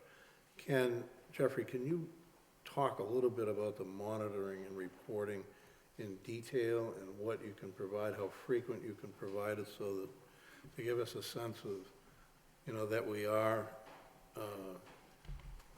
controlling what we're doing on an ongoing basis? Oh, I hate to say that it's going to deliver to you another traffic study exactly like what you have before you, but that's essentially what it is. The monitoring is traffic counts performed at the intersection during those critical peak hours. Then it's an analysis of how the intersection is operating, those delays that we were talking about, and the queuing that's there. And then it also looks at motor vehicle crash history. And as mentioned, it's vehicles, pedestrians, and bicycles at the intersection, and assessing it to see what's happening in terms of actual physical operations as well as safety at the intersection. And then a series of recommendations come out of it saying, does the traffic signal need to be retimed? Signs and pavement markings at the intersection. I think some of the things that Eric had mentioned, are the push buttons working? Are the pedestrian indications working? All of those things are documented in the study, and if there are deficiencies found, it's pointed out, and then what we've committed to as a part of the project is to say, we will address those deficiencies. So everything that's identified as being an issue from traffic operations, queuing, or the equipment and the way that it's operating, if there's a problem with that, that gets reported in that study to the city, and then the corrective measures are identified. DPD reviews that, concurs with it or modifies it, and then a work plan is put together for us to go out and implement. Okay, and you'll do that on what kind of a frequency? It's once per year for 3 years following Once a initial. year? Yes, For following 3 years? initial occupancy. Okay. You And I couldn't presume we. tighten that up, could you? I mean, for the first year, do it every 6 months, and then, or on a 6-month period? We certainly, I mean, that would be something that we would, if it's a condition of the approval of the Well, I'm project. just looking, I just want to, you got to Yeah. know what you're doing and be able to react quickly to control that, and that's one way of doing it, that's all. Suggested. That could be one way to do it. I mean, it really depends on It really depends on if changes have happened out there. The 1 year it's standard, it can be done more frequently.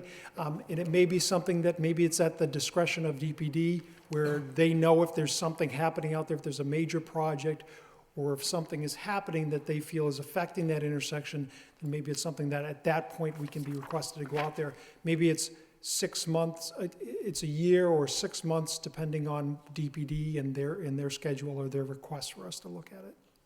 That may be another way to do it, because they are there every day, they know if there's an issue with what's happening. Okay, very good, thank you.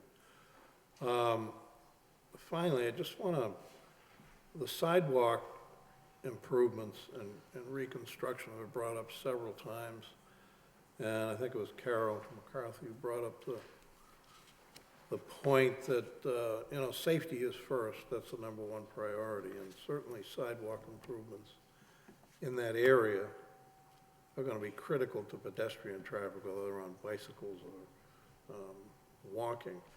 Just like somebody to step through where specifically the sidewalk improvements are and the length and breadth of them, please. The first section that's going to be done will be between the entrance and the egress. We're going to ensure that there's a 6-inch curbing reveal, and that any of the sidewalk that's in disrepair will then be repaired along this section. That section there is 980 lineal feet. Additionally, there's a section here that heads to the west that would tie into the sidewalks that were done as part of the Kazanjian residential development.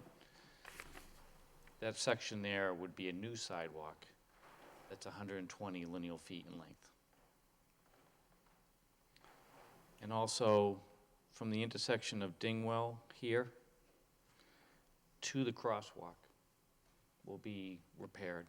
Mm-hmm. And that distance there is 285 lineal feet. What about on the entrance and egress? Proposed bump outs here, so that all of these areas will be improved. There's going to be an additional bump out area here,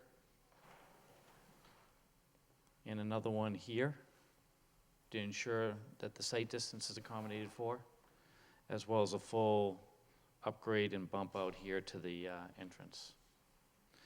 I'd also like to note that we're going to be having the sidewalks here, but also we're going to have new fencing that's going to go along the entrance as well. I understand that, sure. Okay, thank you. You're welcome. That's all I have. Thank you, Mr. Lockhart. I wasn't Well, here. Mr. I'm sorry, No, Mr. Chairman. not yet. Nope. Okay. You're gonna follow procedure, Mr. Elias, sorry. Our turn. Mr. Chairman and Mr. Boyle? All right, thank you, Mr. Chairman. I've had, this is a good segue. Mr. Lockhart's final comments were about the sidewalk improvements and the safety improvements, and that is exactly the issue I wanted to get into that I feel is the key here. There is a statement that the handbook will include instructions for parents not to use Dingwell Street, driving north along Dingwell Street as a way to avoid Wood Street. I wanted to express my opinion that I do not believe in rules and handbooks. I believe in granite curbing. I believe in concrete. I believe in asphalt width. And on my best days, I can work up some faith in street signage. I believe that as we proceed on this, that the rule in the handbook should not really be taken all that seriously as influencing the driving patterns of people going to and from the school, and we should plan accordingly. Okay. I believe that pedestrian safety improvements are a key issue for us to talk about here. First of all, they are essential for mitigating the impact of this project on the neighborhood. The safety issues imposed on the neighborhood by heavier traffic, particularly what I believe will be heavier traffic along Dingwell Street, could bump areas that are currently safe enough with mediocre sidewalks, or in the case of Dingwell Street, without sidewalks, into a situation in which sidewalks are essential for protecting the safety of existing residents. They can walk down the street safely as things are now, but with buses and additional traffic volumes, having curbing and sidewalks is essential for protecting the safety. Additionally, we have a safe routes to school program in this city for providing high quality and extensive pedestrian access to all of our schools. And the primary thought there is to protect the safety of students who are walking to school, as well as to encourage more students to walk to school, to use these sidewalks, incorporate walking into their daily routine. I think that is an essential consideration as well. And finally, I think we should also be thinking about pedestrian access to the school as a strategy for mitigating the traffic volume and demand. Every student who walks there is a student that's not being driven there. And we should look at, as we think about the criteria for access to and from the site that Mr. Frechette was reading about within the zoning, within the site plan review, we should think about the provision of adequate pedestrian access as a core essential consideration in thinking about providing good access, both in terms of for the people who are walking and in terms of reducing the traffic demand, reducing the vehicular traffic demand by replacing as much of it as possible with pedestrian access. Providing adequate pedestrian facilities is one way, is the biggest way that we can address that set of issues. And that said, I am not convinced that the proposals for off-site pedestrian improvements that have been submitted so far satisfy me that they are adequate in addressing these issues that I just raised.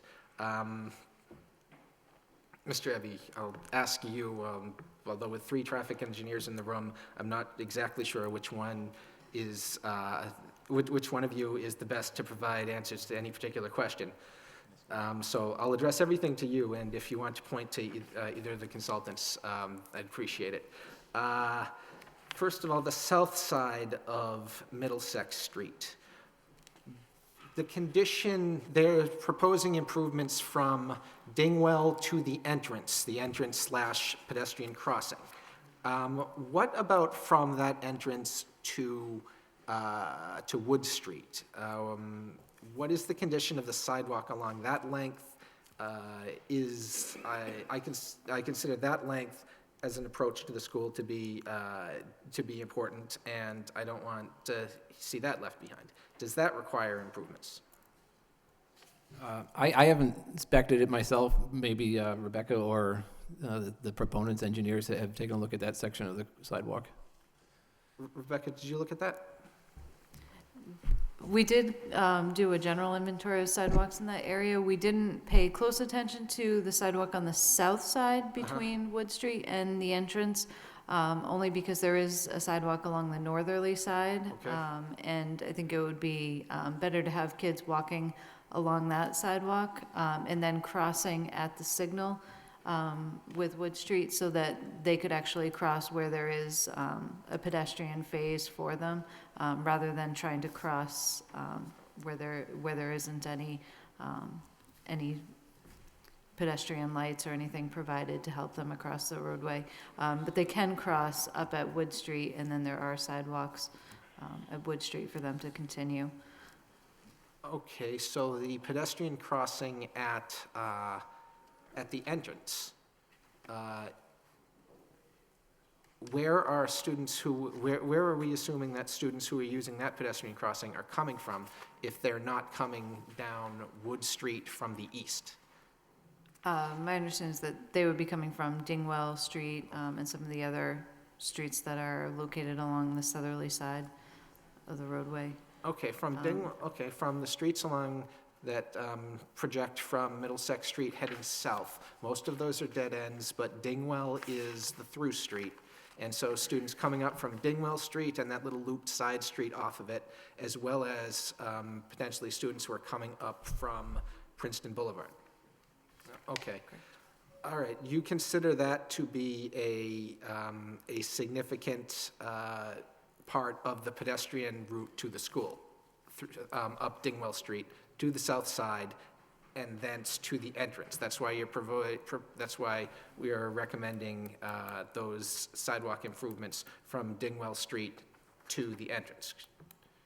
Yeah, I think, the developer might be able to speak a little bit more about where their current enrollment is located for residency of those students and where they see it being right around the school to, talk about where they see kids coming from and where they might be walking. But in general, that is a residential area that is located close to the school that would suggest that they would have a number of kids who would want to go to that school and be walking in that area, whereas once you get out onto Wood Street, there's a significant commercial area right in that area where there probably aren't kids walking from. Gotcha. Okay, how about that, applicant?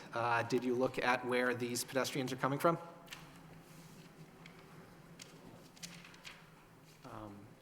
Yes, we're going to bring one of the administrative personnel who's been receiving applications to give you an idea as to where some of the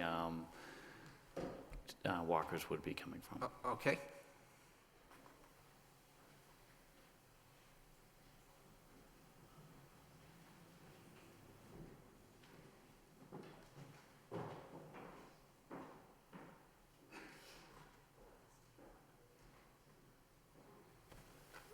Is that person coming now? Yes. Okay.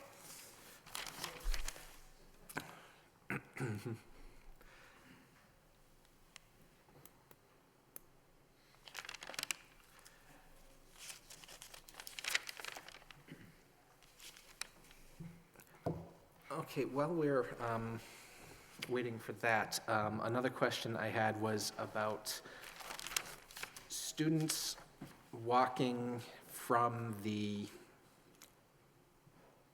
west along the south side of the street, past Dingwell Street. Here we go. I have Mr. Tim Cameron. Okay. The majority of the walkers are coming from the Princeton Street area. The majority of the walkers are coming from the Princeton Street area. Okay, so we can expect Dingwell Street then to be a major pedestrian access route to the school.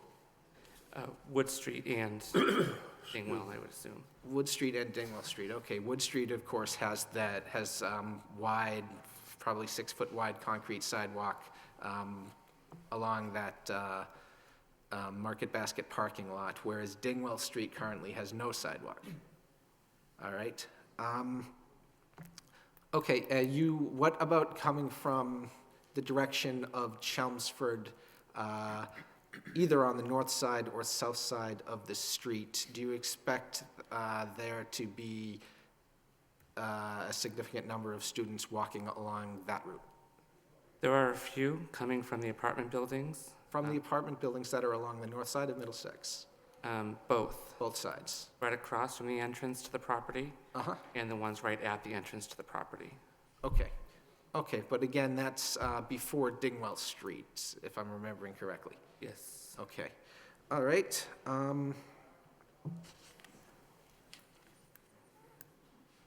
Okay. I came in like I said, I'm not convinced that the applicant's proffer for the off-street pedestrian improvements get us quite to where we need to be.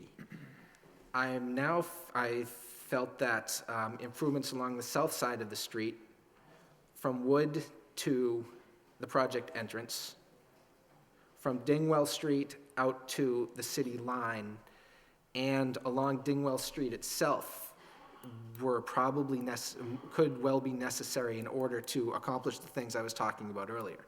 I'm now feeling much more confident that the improvements along the south side, from Wood Street to the entrance and from Dingwell Street out to Chelmsford, are not a top priority owing to the location of where the expected students are coming from.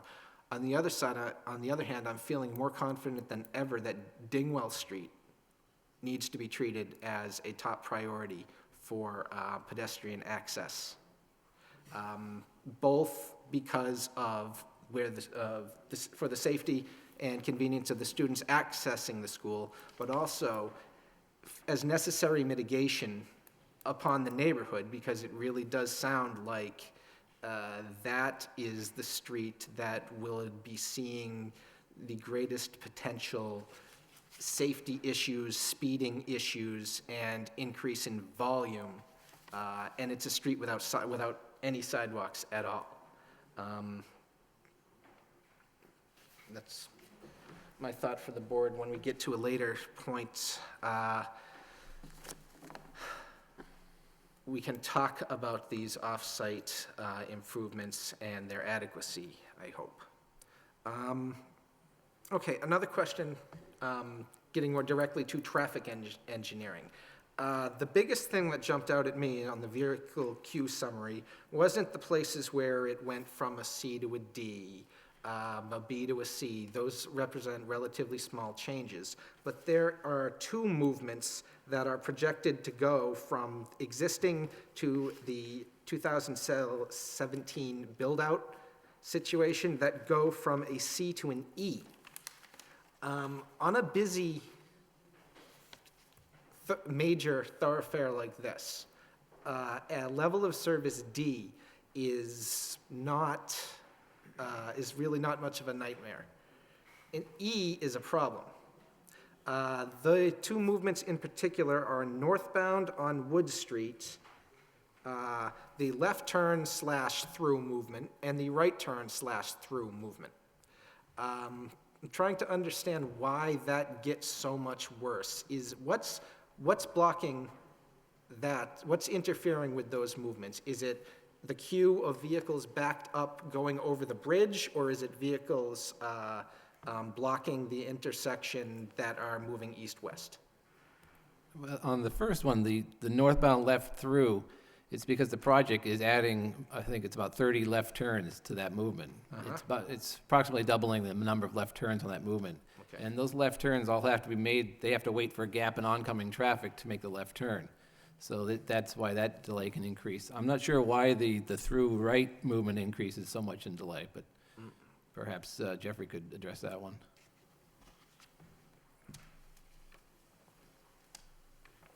One of the things that the analysis does is it's the traffic signal. We were talking about the Pawtucket Boulevard signal and the fact that it needs those cameras up there to detect vehicles. When the analysis is done, what the program is doing is it's simulating as you add more traffic to specific approaches, it's reallocating some of the time around the intersection because it's an actuated traffic signal. So what you see is that because we're adding demand specifically in the evening coming on Middlesex Street, approaching the intersection, so it's heading eastbound, the signal as it's modeling the intersection is simulating what's going to happen as the green times change around the intersection. So what you see is those delays that you're seeing are increasing on the Wood Street approach, even though we may be adding more traffic to the Middlesex Street approach, because as the signal's adding its time around the intersection, it knows I need to put more time on that one approach to accommodate the increased traffic demand, and it's stealing some seconds away from some of the other approaches. So that's where you're seeing some of the degradations happening. And just so that you're aware, as you were mentioning, an E is an approach that's operating at its design capacity. Doesn't mean that it's failing. What it means is that the approach has a certain capacity based on the number of lanes that are there and the amount of time that it's being given. And what this is suggesting is that going from a C to an E, it will be operating at its design capacity, again, absent improvement. And the improvements we're suggesting, and I can't tell you I can get rid of the E. I may be able to make those E's D's, but you're going to see a drop. Make the E's D's through the installation of the monitoring equipment at the intersections at both ends of the bridge? No, purely by reallocating that time I was mentioning around the intersection so that it operates more efficiently. As I said, if you look at where that D is at the bottom of the overall intersection operations, Yep. because the volume to capacity ratio is less than 1, then that says that as traffic engineers, we can reallocate some time around the approaches to the intersection to operate more efficiently at that location. So it says there is some excess capacity that we can take advantage of, but you can only do so much to it. So I'm not saying I can get rid of the E's. I may be able to make some of those E's a D, but it's still going to show a degradation because, as was mentioned, you cannot add traffic to that intersection. I don't care what you build anywhere. If you add more traffic to the intersection, you're eating up some capacity. And there's only so much you can do to try to reallocate that time around. But you're absent adding additional lanes, you can't create capacity. You can more efficiently use the intersection. And that's what we're saying. We can more efficiently use the time that's available to us. But any project that adds traffic to that intersection is going to eat up some capacity. Okay. Okay, just so I understand, the 2017 build scenario numbers here are based upon not making the intersection improvements and the signalization changes, or they Correct. okay. Any improvements, period, on the Pawtucket Boulevard side or at this intersection side. This is purely direct impact as a result of the project, absent mitigation. As a result of these impacts, that's why we committed to the mitigation program. Okay, thank you.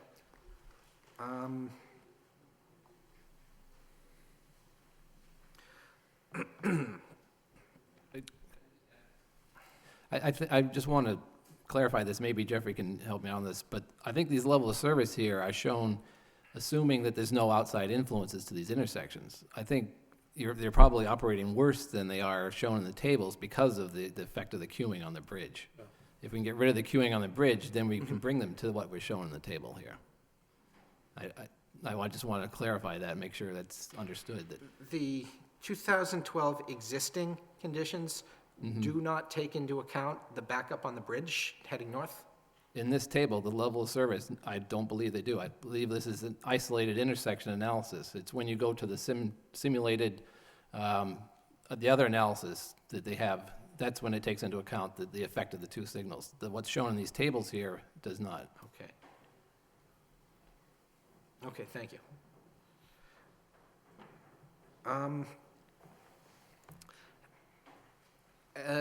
Another way to mitigate, that's often used to mitigate the traffic impacts of new development, is by having a traffic management plan by the developer, by the new use that is going in. One example would be an office business that goes in somewhere, agrees to either, if it's located in Boston, for instance, to subsidize its employees' transit use, or another option is that it tweaks its opening and closing hours so that people coming and going are not hitting during peak periods.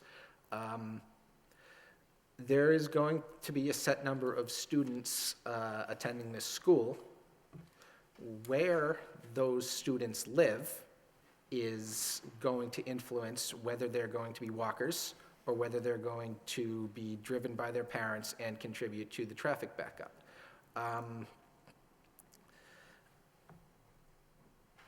One possibility for steering for increasing the number of pedestrians and decreasing the number of cars would be a policy of providing some sort of admissions preference to students in the immediate neighborhood. Do the applicants have any plans for such a policy? I'm sorry, Counselor, did you hear what I was discussing? At this point, admissions, my understanding is the numbers are full at this point. But interestingly, to your point, Carlo, who's the gentleman that has the records of, right now, at least the people who we think, I mean, there's no guarantee that those are the people that are gonna be there. We're talking about 23 cars and 37, is that the number? 37 walkers. The rest of them are by bus. So we've been monitoring that. Yep, you've been monitoring that. Would having such a policy, some sort of admissions preference or something to encourage, to maximize the number of students who go there from within walking distance, would that in any way be inconsistent with your charter? Mr. Boyle, to answer your question, my name is Jose Afonso with Sabas Educational Systems. It would be inconsistent with state law. Charter schools admit students citywide, and they are admitted from anywhere in the city, and they are admitted by lottery. And as you know or may know, we've already conducted several lotteries to admit our students. So we are unable by law to define a neighborhood where students will receive preference. It's a charter for the city of Lowell. Okay, thank you.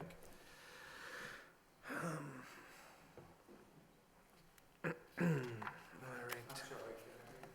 Yes, please. We are, in fact, and it's been discussed at various points as to whether or not we should be looking at staggered times or maybe a central drop-off spot where people are then bussed in and whatever. That's something we're absolutely going to be looking at all the time, because it'll be better for everybody. Okay. Thank you. There was earlier a confirmation I was looking for about the monitoring, particularly the monitoring on Dingwell Street, and the applicant saying that if there was a need demonstrated, that they would implement, making sure I understand that, the applicant would implement traffic calming improvements on Dingwell Street. I want to make sure that I understood that correctly. Yes and no. Yes, we absolutely know and understand that we're going to do an ongoing monitoring of the Dingwell Street situation. And I'm not being cute. I mean, when you say mitigate and take care of it, if you're talking about paving the streets with in other words, within reason, yes, absolutely. These people are primarily concerned with the safety of the children. That's why when I went to them this week and said, I need some money for sidewalk and curb improvements, in addition to what we had already promised, I don't think I made that clear before, they are the ones who came up with $25,000 more towards the what I'll call the Kazanjian side, the south side, north side, I always get those confused, and the Dingwell Street side. We're not naive enough to say or think that necessarily is going to take care of all of those problems. And what we're saying is we are willing to work with, and we've said that before, the city at all times. We're going to be part of the city school system. And obviously, in that sense, we're going to be very concerned about every child, and we're also going to be working with the city when they say if it's an identification, and we're going to help in that process. If there's an identification of a need of that kind, then yes, we'll go look at that. And we'll do our part, we believe. I can't tell you. I remember when a board member, Gendron, asked me, I think at the first meeting, about going up to the Chelmsford line, and I said, that's such a huge amount of money. I mean, when we start talking about some of these things, you're talking upwards of, $100,000, $200,000. And I said that I know we'll use our best efforts. We have as much interest in this neighborhood and the safety of children. We have more in the sense of once we are up and running and operating, those are our prime concern, those kids. Good, that's good to hear. Thanks. And hearing that the majority of the walkers are coming from the Princeton Street area strikes me as a very important piece of information as we think about how to achieve that goal. All right. That was, all right, Mr. Chairman, that was the extent of my comments and questions. Thank you. Mr. Gentleman? Thank you, Mr. Chairman. I have a couple of editorial comments I want to make before I get into the meat of this. First of all, I want to commend everybody for coming down here and sticking with this matter, proponents and opponents. I know many of you on both sides, no matter what I do tonight, I'm in trouble, but that's okay. I signed up for it. But the fact of the matter is the fact that everybody's here shows that they care. They care about the city and they care about their neighborhood, and that's important. When nobody cares, we have a big problem. So the fact that everybody's here because they care, I think, is commendable, especially given the long hours that we've had to spend on this. I also want to thank Tech and commend them for the traffic study. It was, I think Mr. Frechette had a great idea when he brought that up. Obviously has made this a better proposal, brought out a number of issues that weren't identified before, and I thought it was very thorough. And Attorney Elides, that's why we do these things, right? I know you objected to that and felt offended when we suggested it, but I think, once again, it's proven that it's a worthwhile exercise. I also want to point out that I was timing you, it was about 12 minutes before you said finally and actually finished speaking earlier in the meeting. So I hope nobody's paying him by the word, but we'll find out. We have absolutely been inundated with information on this, details of traffic turns and everything, and I just want to point out, underscore some of the comments that Mr. Frechette made earlier, that this analysis is about the site. It's really not about the children, and God knows, I have a lot of compassion for the children of the city, but it's not about that. It's not about what the Lowell Sun thinks. I don't think that has any bearing on this. It's not about the Lowell school system, which, as a matter of fact, I happen to support and I think does a pretty good job given the challenges they're faced with. And I want to just point out that everybody on this volunteer board, I think, takes this role seriously, carefully weighs everything that's put before us, and I think we're going to get a decision tonight, finally, that will be fair. So that's the end of my editorial comments. So I had a number of questions. I wanted to start with traffic because that's the major concern here. And by the way, access to the site is part of the site, so traffic is something that's very important in our analysis here. Mr. Dirk, Jeffrey, would you mind? I had a question about one of the issues that was raised by Tech with regard to heavy vehicle Correct. frequency. I'm sorry. Yes. They pointed out an error that you made in your It was not an error. No? Okay. No, Why it don't was you explain? just to be clear, it was not an error, and I think that your consultant will say it was not an error. Basically, what it is we're trying to project traffic volumes, and one component of the traffic volumes at the driveways is the percent of heavy vehicles, buses that may be in the traffic stream. What we had done as a part of our analysis is we used the percent heavy vehicles that we observed at the Pine School, which we thought, given the fact that this is a new school in the area and we would just be pure conjecture in terms of estimating the amount of heavy vehicles, the best representation of that is to take an actual site. And so that's what we had done as a part of this analysis. The fact of the matter is that the percent heavy vehicles at a school is a very low number, other than the school buses.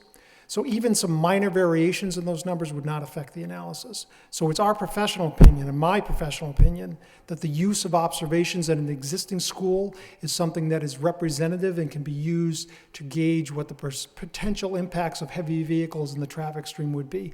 Whether it's off by a percent here or there, given the fact that it's a low number of vehicles, would not change the results of the analysis. It was not an error in the analysis. So I can appreciate that, but in looking at the timing, signalization timing before you made that change and after, Correct. It results in more delay at the intersection when you use the number suggested by the consultant. Because the percent heavy vehicles in the traffic stream changed, correct. So it does have an impact in terms of traffic operations based on the analysis. The other thing that happens... So do you still disagree? It's different time periods. Hang on a minute. Do you still disagree with the consultant's assertion that you should use the, more conservative percent heavy vehicle factor? I do not disagree that using observations from the Pine School is correct, but just to be correct as well, is that the analysis in the original submission was based on looking at the school peak hour versus the weekday evening commuter peak hour. So as you're trying to compare apples to apples in the analysis, they're not, it's apples to oranges in terms of what we were asked to look at. So there's another factor that went into that analysis that resulted in some changes, because the time periods that we were looking at were different as well. Okay. So in the end, you used you made the change proposed. We made the change, and we agree with that change. We agree that the observations are a better measure of what may happen out there. Okay. Rebecca, is that a fair assessment? Yeah, that's absolutely correct. And we had recommended that they use the peak hour factors from the Pine School, and that they count them during the same peak hour that they would be evaluating on the street, which they did go and do. As a result of their updated analysis, we actually had them look at a later peak period, which was the 4 o'clock to 6 o'clock time period. Because we found that when the kids were actually getting dismissed to parent vehicles, which would be the heaviest volume of traffic exiting the site, that would coincide with that 4 o'clock to 5 o'clock time period on the street. We had them reevaluate that. They could have actually probably reduced their percent heavy vehicles from what they did use in their analysis, because at that time, all of the buses would have already exited. But they continue to use the higher peak hour factor, which I think is more conservative than what they actually need it to be. So I think their analysis for the driveways is accurate. Great, thank you. So Jeffrey, and I've asked you this before, but I'm going to ask again. I want you to help me understand these delay numbers a little bit. My first question is, you do a 2012 existing analysis of delay. Correct. And then you do a 2017 no-build analysis of delay, and the delay gets worse in 4 years.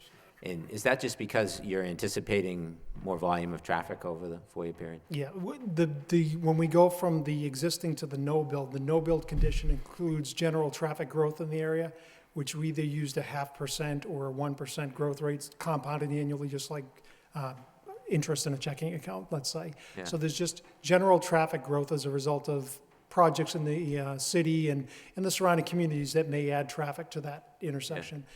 And then there's other projects in the area, such as the Walgreens project. If the traffic from that was not on the roadway at the time that we did the traffic study, we add that traffic to the intersection. So outside of the project, there's other things that will affect traffic and have a general increase. Okay, so you include just kind of general growth. Although I would wonder at that intersection, I think people avoid that intersection like the plague if they can. So I wonder if that growth really applies there. And we're also getting a new bridge over by UMass Lowell that will have a better capacity. Maybe more people will take that bridge. So I wonder if really the growth factor is realistic. It may not be, and I think that's a very key point. And that's why, as we talk about going to the build condition and it doesn't reflect the mitigation, is because what you want to do is have a monitoring program. And then I think the key thing is to implement the recommendations from that monitoring program, because all of those factors that you had mentioned, they're going to come into play, and hopefully in a positive way. But what we want to do is go out and measure and then address the conditions that exist at the time the measurements are taken into effect, so that we can benefit the operations at that intersection. And that's why these are projections, and the best thing you can do on a project is to have a condition that says that you need to go out there and actually measure what's happening, and then beyond that, and then mitigate those impacts. And that's what we've committed to do, to actually mitigate what's happening out there, not projections. How would you mitigate? Changing the traffic signal timing phasing that's out there. It could go to the extreme of saying, if in fact we draw traffic away from the intersection, can we change some of the lane use designations, making, as was mentioned, on the Wood Street approach to go over the Rourke Bridge, you've basically got a through left and a through right. Do the traffic patterns change so that you can restripe that, make it a left turn lane and a through right turn lane? Will that accommodate the traffic? So there's things that can be done out there to basically reflect what the actual conditions or volumes are at that intersection. So there's a whole host of measures, and I think the important thing is to say, we're committed to measuring it and then mitigating the impacts at that location or actual traffic volumes. So I think that that's really key to addressing what the impacts of this project will be, as well as the changes. Okay. Has anybody, and I guess the answer is there's just not enough room, but it seems to me that things would be a lot better there if there were a left-hand only turn on the, northbound Wood Street access. Right. Has anybody thought about, widening the road at the end there so that we could do that? Maybe that's to you, Eric. Not enough. We'd love to widen it, but there's no more additional right-of-way out there. You'd have to take property from the abutting, landowners. We can do that, right? Sure. We have the Right. Off the power. market basket. Okay. And yeah, as Mr. Frechette said, please bear with me so I can make sure we get everything covered here.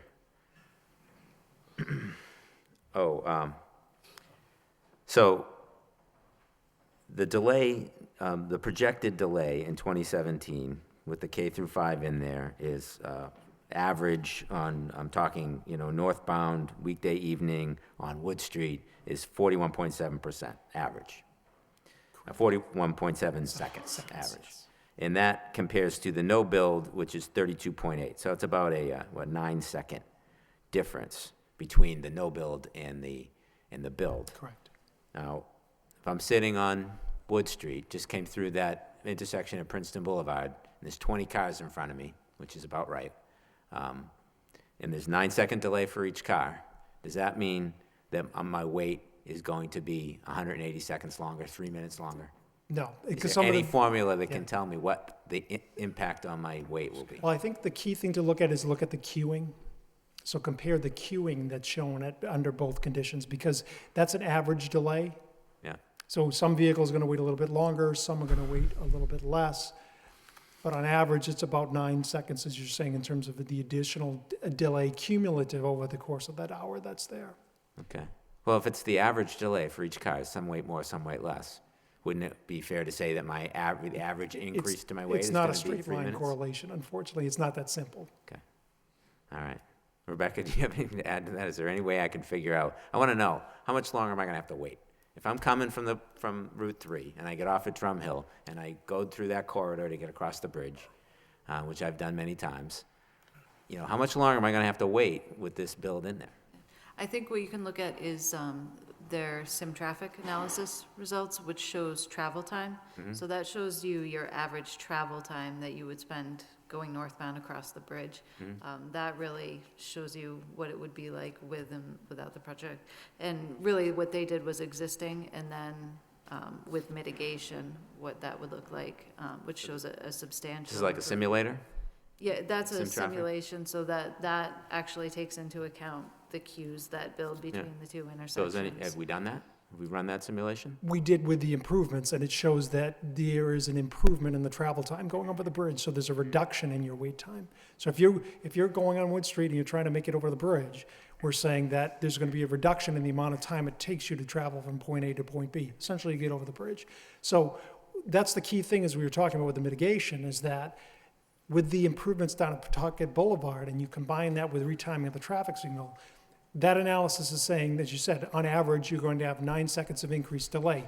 Then we implement the improvements. The reduction in the travel time will be at least 9 seconds. We're saying it probably is going to be a little bit more during those peak periods. Okay. All right. So earlier today, you made the assertion that, or somebody from the applicant made the assertion that the improvements made on the north side of the Rourke Bridge would overcome the delays instituted at the Middlesex and Wood intersection caused by the school, by the building of the school. Do you still stand by that? It seemed to back off on it a little bit. No, my professional opinion is that combining the retiming of this traffic signal at the Middlesex Wood Street intersection and the Pawtucket Boulevard improvements, that what you will actually see is at least a no harm condition. And that's something I can tell you, that the impacts will be addressed by the improvements that are associated with both sides of the bridge, implementing the video detection system on Pawtucket Boulevard, retiming the traffic signal down at this intersection, that we can at least get to a point where we're saying we're doing no harm in terms of traffic operations.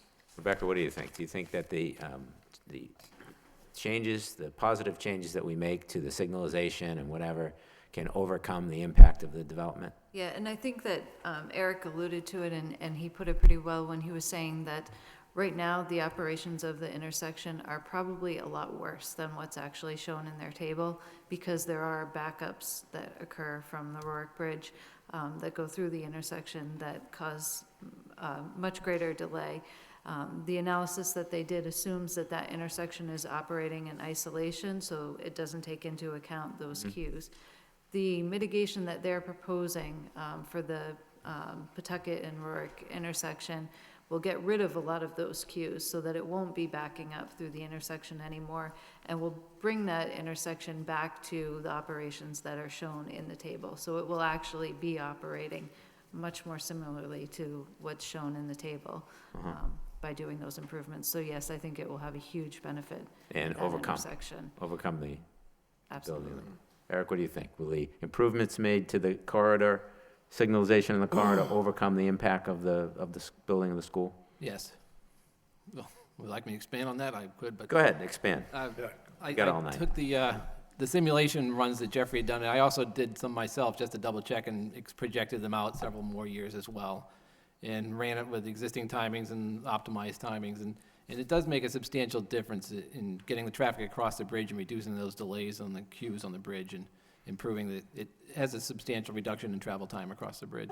Okay. It offsets the increase in delay from the traffic from the project. All right, thank you. So I was looking, Jeffrey, at the Rourke Bridge travel time summary in one of the many letters you sent out January 22nd. And it talks about existing conditions and then improvements based on the changes. These existing conditions, how are they measured? It's based on running the existing traffic counts that are performed, the existing timing of the traffic signal, and then the simulation basically runs that through, and then we run it several times, and then what you get out of that is basically the results of what the delays are and how long it takes you to get from point A to point B over the bridge. Okay, so that's an average existing condition at 178? After you simulate it about 5 times. Okay, I ran my own personal simulation today, and from the Lowell line, at 5 p.m., from the Lowell line, when you get off the Drum Hill Rotary, from the Lowell line, it takes 11 minutes and 38 seconds to get across the bridge. It took me today 11 minutes and 38 seconds. It was 1 minute and 34 seconds waiting at the light at Wood and is that Stedman? Oh, Westford. Yeah, right, Westford. It was 3 minutes between the light at Westford and Princeton Boulevard. And then it was 2 minutes and 26 seconds on Wood Street.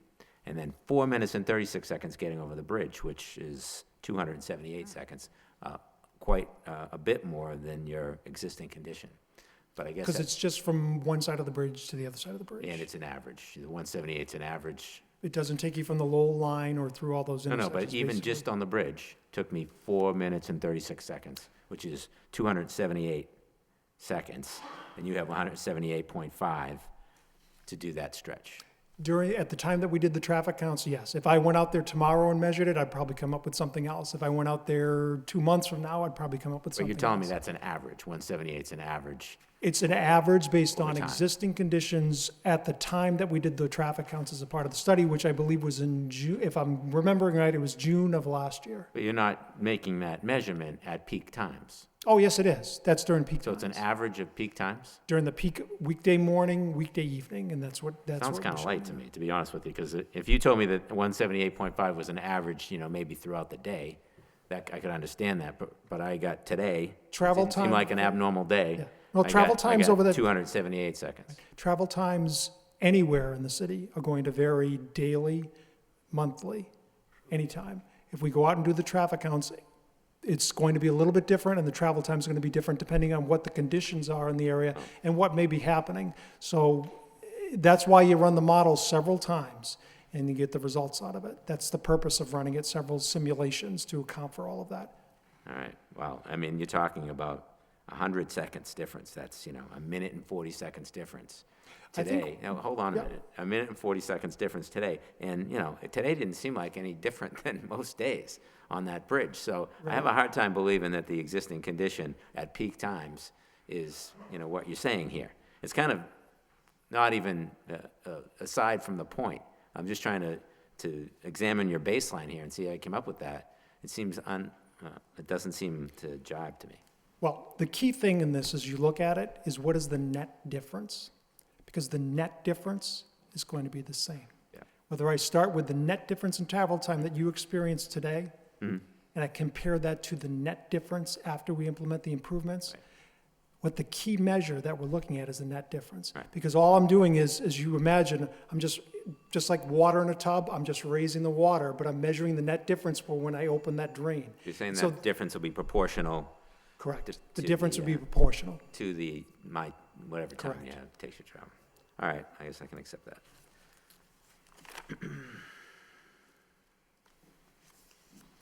Okay.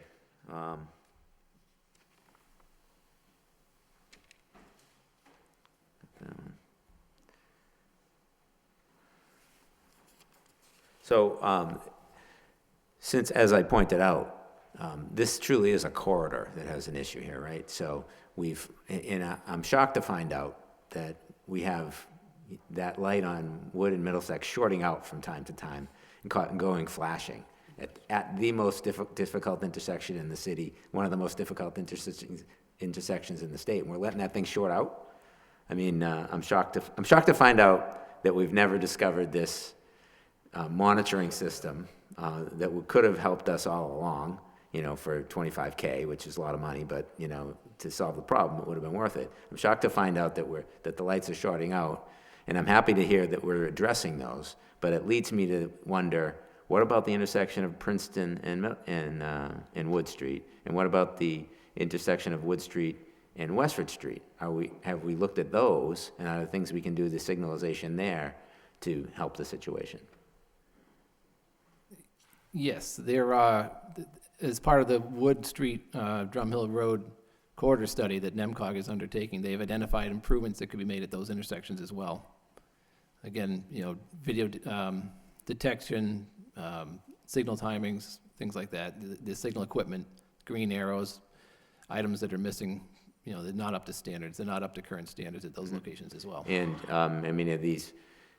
are these things relatively low cost? Are we talking on the order of, $10,000, $20,000 at those intersections? Yes, the detection and signal heads, things like that, that's on the low end of the cost. It's when you start getting into reconstruction and bringing everything to ADA standards, is when you get into reconstruction of the intersection where you can spend hundreds of thousands of dollars. Right. The other short-term fixes are much more Well, I'd like to see the improvements made, if we go forward with this project, include all of those intersections, and not just stop at, Middlesex and Wood. Let's get Princeton Boulevard in there, let's get Westford in there, because, the study is showing that improvements to the signalization can make a significant impact on traffic flow there. Let's get it all done. I think it's worth it. just, the one intersection of Wood Street and Princeton is state-controlled, but the others are city-controlled. So, so does that mean we can't make any changes? Any changes there would be the state's responsibility. We could work with them to, point out what needs to be done and ask them to do it, but it's ultimately up to them to make those changes. Okay.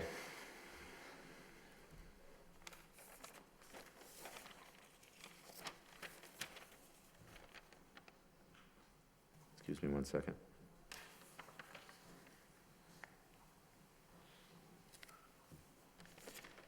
Okay.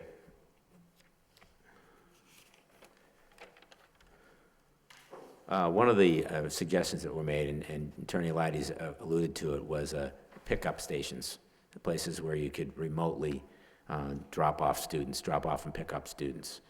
The one I think that makes the most sense is the northbound one, right? So that, in other words, if you have 50 students who are getting picked up and who live north of the Rourke Bridge and getting picked up and dropped off every day at school, they're, two 2 passes of the Rourke Bridge for each one of those students. That's 100 passes on the Rourke Bridge. Seems to make, and that wasn't addressed in your response. Seems to make sense that that could be part of the plan here, is to do at least that one initially, right away. Is that something that's been considered? Yeah, in fact, we've committed to doing that in consultation with the Lowell School Department as well, is to locate those areas. And it's actually quite common that you do that, especially for charter schools or for private schools for that matter. It's I think as Member Boyle was mentioning, a part of the overall traffic reduction plan is to, one of those demand management measures is to basically collect students or collect employees at a central location and then bring them to the site by means of one vehicle. So we think that's a great idea. Yeah, I think that can even further mitigate the situation. Okay.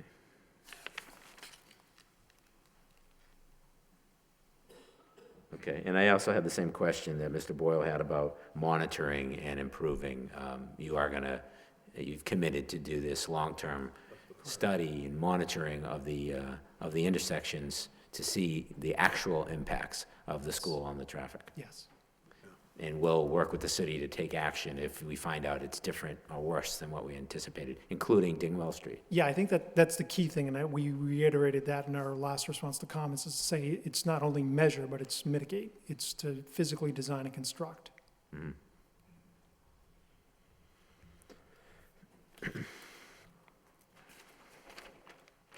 Okay, I think that's all the traffic questions I had for right now. I did have some questions about just sort of the school in general. I'm not sure who the best person is to address those, but yeah, these, I agree with Mr. Boyle. This, we'll put it in the handbook and tell people not to drop off people off-site and tell people not to use Dingwell Street. That's like not worth much, I don't think. I think it would make sense you're going to be monitoring Dingwell Street, but I think that at pickup and drop-off times, I'm encouraged and I'm convinced that the site can handle all the pickup and drop-off for a K-5, but I think that the street needs to be monitored so that walkers are not going out there and getting picked up, by their parents who are parked on Middlesex Street or parked someplace else. So not only should it be in the handbook, I think there should be a school staffer out there actually monitoring it as an added measure. Is that something the school intends to do? So it wasn't listed. Yes, that is something that we will do. One of the things we did do as a change in the management plan is where we had the little S and the symbol next to it, is to say that those locations will be determined. They're subject to, determining where the best place is to put staff, and if more staff are needed to be added to put somebody out there, we certainly can do that. Okay. Yeah, sidewalks. So Mr. Boyle brings up, as far as I'm concerned, we need consistent sidewalks on both sides of Middlesex Street from Wood Street to the Chelmsford line. I don't think that's too long. I know we can make some projections about where the students are coming from, but that could change next year. New students come. I don't think we can rely on a projection of where students are coming from. Middlesex Street is a very busy street. I know none of you would like to see some kid get clipped there by a speeding car. We need consistent sidewalks and granite curbing all the way up and down both sides of the street. And I know that the applicant has offered to give a donation of $50,000 to the city, but in doing a quick analysis, it sounds like that's probably somewhere in the order of a $200,000 effort. And again, that's a back-of-the-envelope calculation based on an email that Swathi sent me today, based on the linear footage. So I think that the offer, while nice, is light. Is there any flexibility in what you do with the city to put those sidewalks in? I'm asking whoever wants to answer the question. I hesitate to bring you to the mic, but go ahead. Do you ever watch? I was wondering that. I've been checking that. The answer is I don't know. I'm not authorized. I'm certainly, if you want to take a 5-minute recess, willing to go out and do some talking. Well, I think, I'll continue. But if in my opinion, it's a no-go unless we have consistent sidewalks on both sides of Middlesex Street, from Wood Street to the Lowell line with vertical granite curbing. So I don't care how it happens, but it's got to be done. Are you asking us to pay for all of that? That would be nice. Honestly, the reason we need that, the reason it's an absolute essential, I mean, I feel like it would be nice to have sidewalks on every street, but the reason it's an absolute essential is the fact that the school's going to be there. If there's a school there, then the need for that is just much greater. So I do feel like in order for I do feel like it should be a responsibility of the applicant to provide that. No question, to assist and make sure there's no problem. As I mentioned before, I thought up to the Chelmsford line was a little... And Chelmsford isn't that far down the street. You mentioned Kazanjian's property, that's in Chelmsford, right? So... A little, no, I think it's all Lowell. No, I think we've learned... No, it's the sewer. That it's in It's Chelmsford. the sewer connection that's down there. I'm pretty sure it's all Lowell. Well, it's right near the line. But anyway, it's close enough. Certainly, let me see what I can do. Okay. All right, well, we'll need an answer to that, obviously, but I'm going to move on. The fields, so there's going to be athletic fields on this property. I'm wondering if those athletic fields would be accessible by the residents. Kids in the neighborhood be able to use those fields. Obviously, there's going to be games and so forth, just like there are at all the city fields. Will those fields be accessible for kids to use to play on in off-school hours during the summer? I'm going to get Jose, who I think already started on your other issue. Okay. Question is, the use of the athletic fields, can you explain that to... I'm sorry, what is the question? I was wondering about, since it's going to be athletic fields on the site. Yes. And a lot of the, all of the city athletic fields are open to residents to use, off hours and when the school doesn't have anything booked. Is that going to be the case for the fields of the school?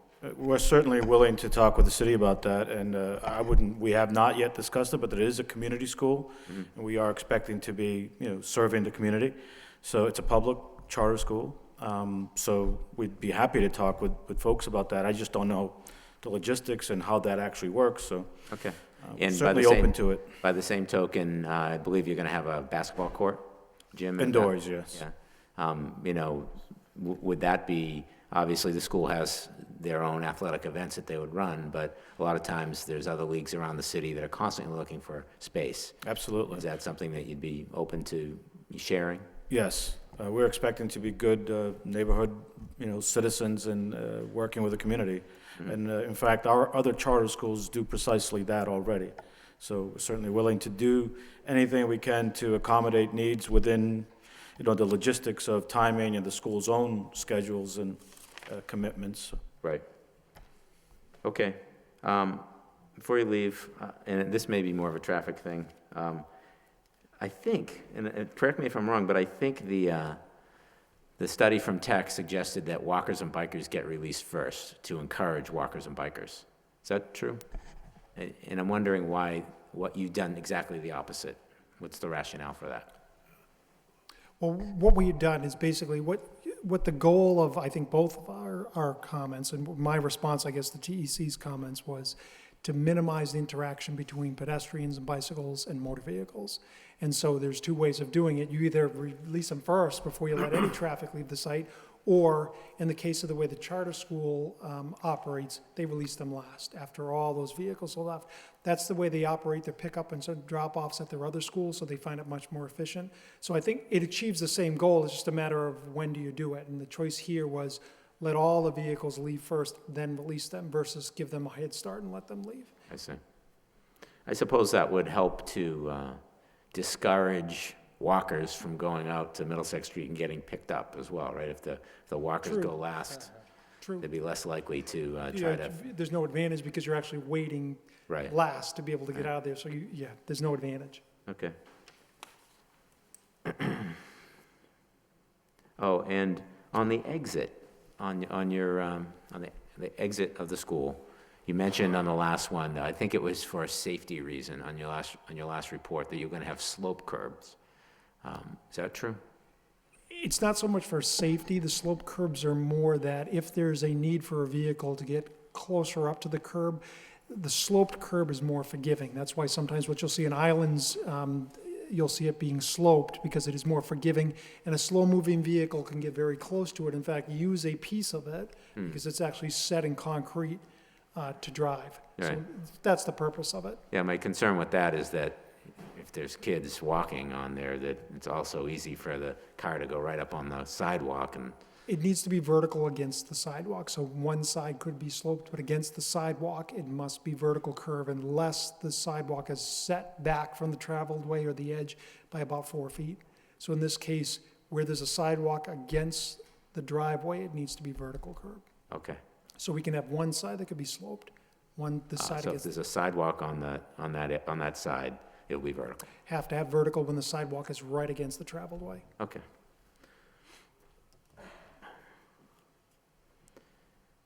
So I had a couple, these are actually more city-related questions. The railroad track. So, Aaron, I don't know if it's a question for you or what, but has there been any, consideration given to the fact that we have a railroad track there and it's, might have, dangerous things and it's quite close to the school? Is that any consideration been given to that, and is there anything we can do to sort of mitigate that issue? As Attorney Laddie's pointed out, this is a condition that is experienced throughout the city and affects many different types of uses, including schools that we have in existence right now. A couple of potential things that could be done would be some sort of fencing along the boundary that would, make sure that students aren't able to wander out into the railroad tracks, and or might provide a little bit of a buffer between any kind of leakage of hazardous material, if there's something like that. I'm not something that necessarily be 100% or provide 100% protection in case of a leak, but something that could provide a little bit more of a break between the railroad right-of-way and the public school because of its proximity. Mm-hmm. But it's a condition that we experience in the city on all kinds of different types of uses, and right up against adjacent to single-family homes. Yeah, well, I know, but we should try to avoid it if we can, right? You could require fencing to prevent children getting access to the right-of-way. Are there plans for a fence of any kind? Yes, Mr. Genron, we have proposed a fence to be removed and a new fence put in replace. And what kind of a fence is it going to be? Is it going to be It's going to be a chain link fence. Chain link. Don't you think it would be better, since we're trying to, chain links can be easily hopped? Don't you think it would be better to have some type of a vinyl, or, and it's always an issue, Mr. Locke, vinyl or stockade fence that's not easy to climb? 6-foot stockade fence of some Well, kind? we could put the hurricane stripping in there, which prevents the tow from going through. Why couldn't you do a stockade fence? There's going to, I'm not sure.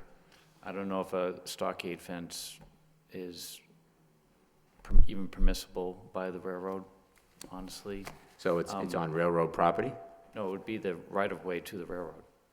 Between the school property and the railroad right-of-way would be that fence line. Yeah, I mean, some kind of barrier that would prevent students from getting there, and I don't think a chain link fence fits the bill. Well, there's going to be cameras. This school is run. So we'll get a good video of the kids jumping the fence? Well, I just know that this school is heavily monitored. Yeah. In the way that they orchestrate. I think it's important to have some kind of a barrier that's, I know it's going to be monitored, I know that, but, kids will do crazy things sometimes, so. It's whatever the railroad would approve. It's the railroad's So right have of we way. discussed that with the railroad? Yeah, we can. We haven't, at this point, discussed it with them? We have discussed replacing the fence with a chain link fence. We haven't discussed a different type of fence that would be... We did not discuss a stockade fence. Okay.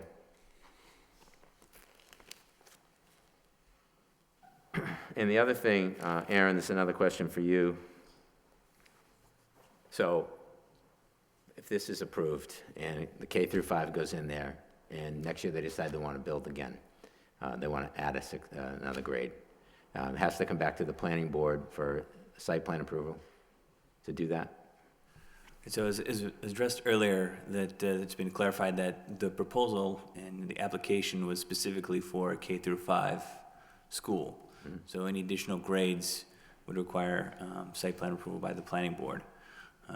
The decision itself will, if the planning board chooses to approve it with conditions, would specifically state that it is only for that, and any additional grades would require additional review at this level, at this this kind of analysis and study for the board's consideration.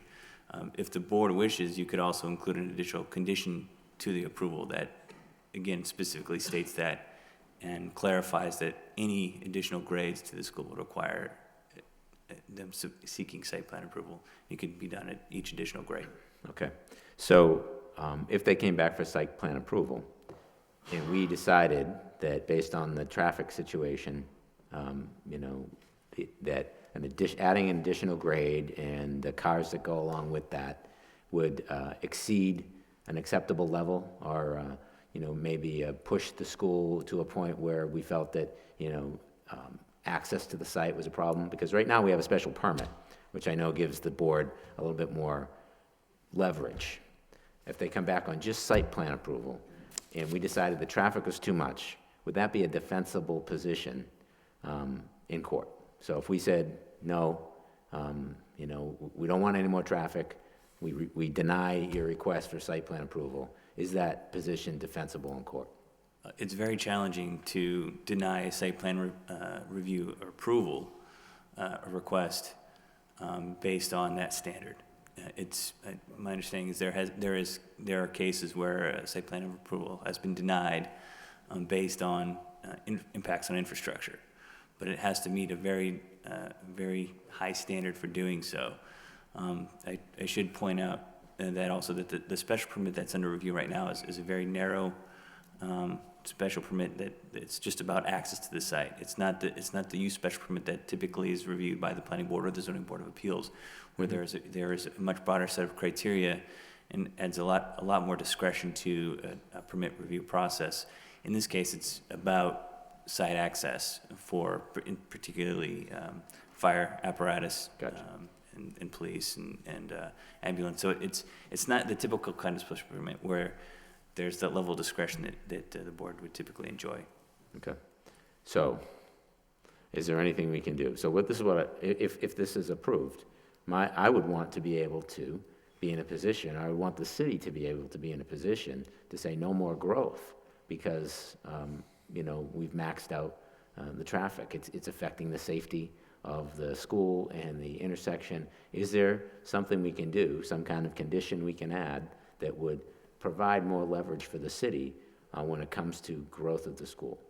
Because frankly, if you look at the estimates, I think K through 5, adding a K through 5 school, you could make an argument that, it could work. But when you get through K through 12, forget it.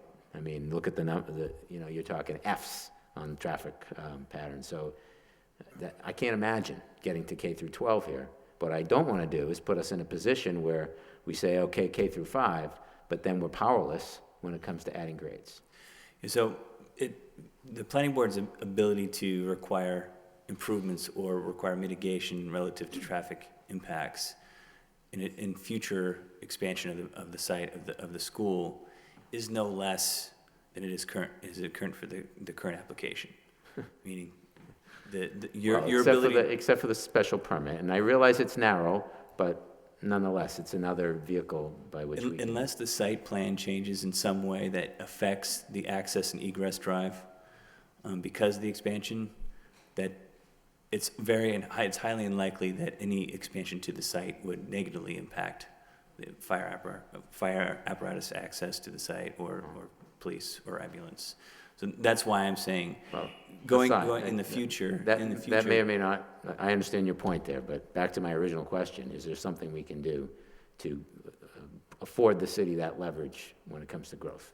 Well, as I suggested, I think the best thing you could probably do is beyond what we already believe is that it would require site plan review at a future expansion is include that as a condition of approval if you were to choose to approve this project tonight, that any expansion on a per grade basis, that the applicant is required to go through the site plan review process. That will give you the same kind of, the same level of ability at this point to require mitigation based on actual data as has been offered by the applicant, that there be annual traffic analysis that would be collected, provided for DPD for our, as well, the cities as well as the planning board, if you wish, to review on an annual basis. That's actual data that you could use in potential future expansion that would give you more accurate ability to kind of deal with mitigation measures and deal with impacts based on that expansion. Okay. So it's I guess my point is, as the expansion is to move forward, at each stage you have the same ability to mitigate impacts. And if those traffic impacts are substantial, that you have the ability to require substantial mitigation to address that. Okay. All right, thanks, Mr. Chairman, that's all I have for now. Thank you, Mr. Chairman. I'm not going to get into traffic. I heard enough of that and read enough of it for the last 4 months. The bottom line with the traffic is basically they tell us if they do the mitigation plan that across the bridge on the protected side will definitely be improved, and this side could be improved if they do the mitigation plan as requested. That has been agreed by all 3 traffic engineers several times this evening. I think the most important thing that we have to focus on tonight is the fact that this is only K through 5, and we're looking at 540 students. This project is not a new project to the planning board. We started this project back in 2006 when we had a 128 condo development that came before us on 4 different occasions after being back before us in the land court, and that project was approved. I think a lot of the concerns tonight is indicating that the traffic conditions could work, and I think the fact that, if you're coming back from Mr. Genman says, is there's a monitoring system in place. If this project gets approved for the K through 5, and it comes back in the future, and that monitoring project is not adhered to, then I think the applicant will have a tough road to bear to prove to us that their projected numbers, now that they have been realized to be effective numbers, that therefore we have a lot more to work with to say these numbers aren't working. I think the fact that if it comes back, and I think the fact, even though they're applying for the K through 5, is if we did approve it, we could put it definitely right in our conditions that it would have to come back for any grade growth.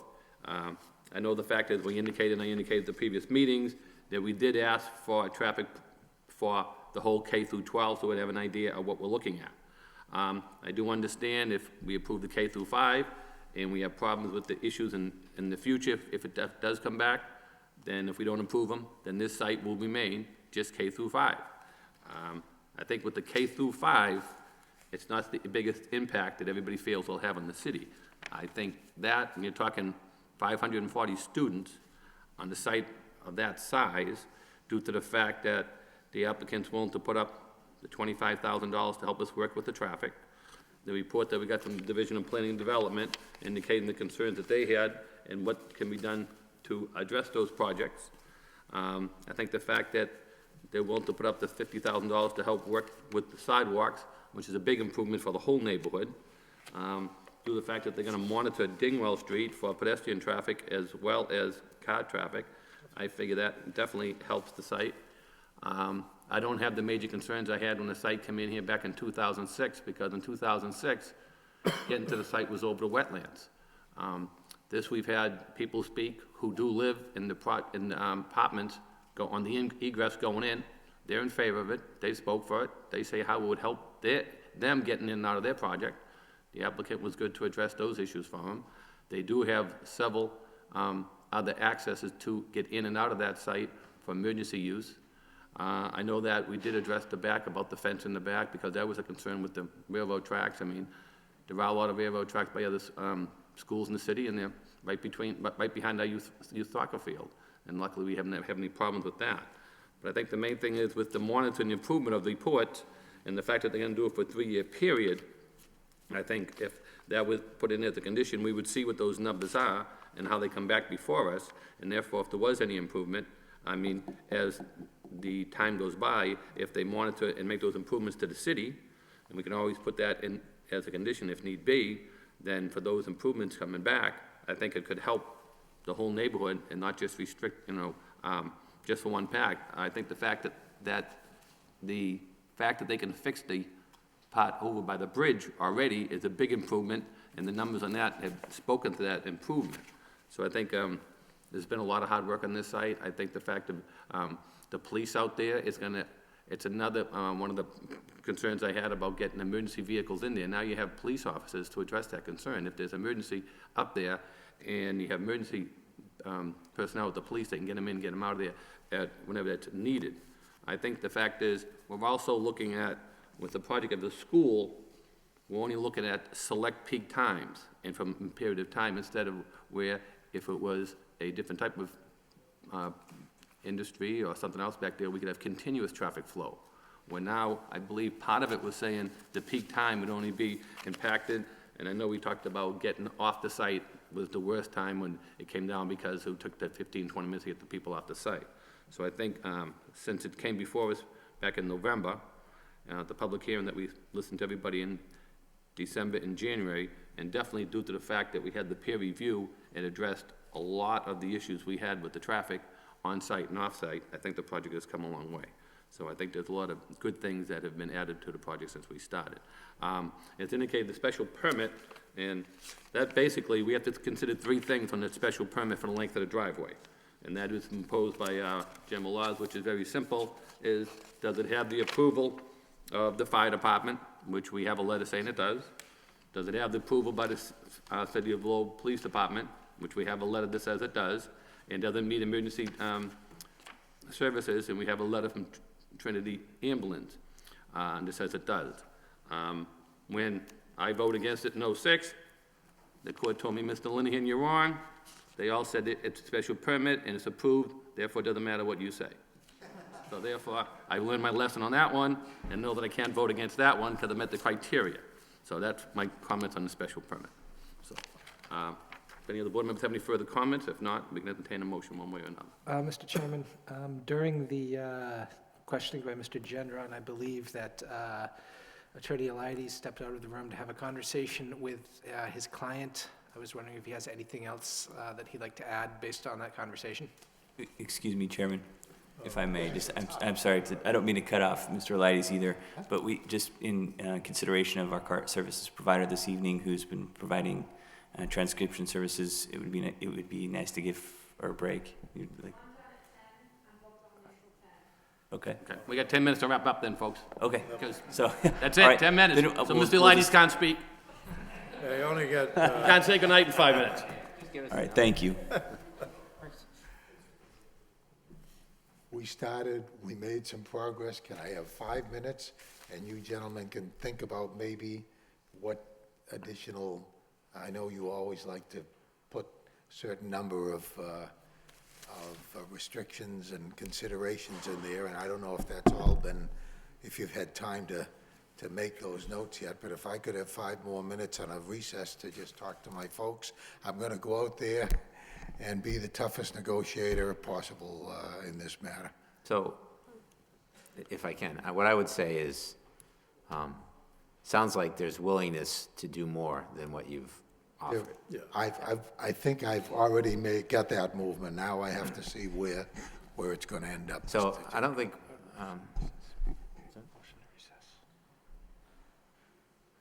I mean, from my perspective, I think that, well, I don't know. I think that if there's willingness to do more, and as long as, in my opinion, it has to be there.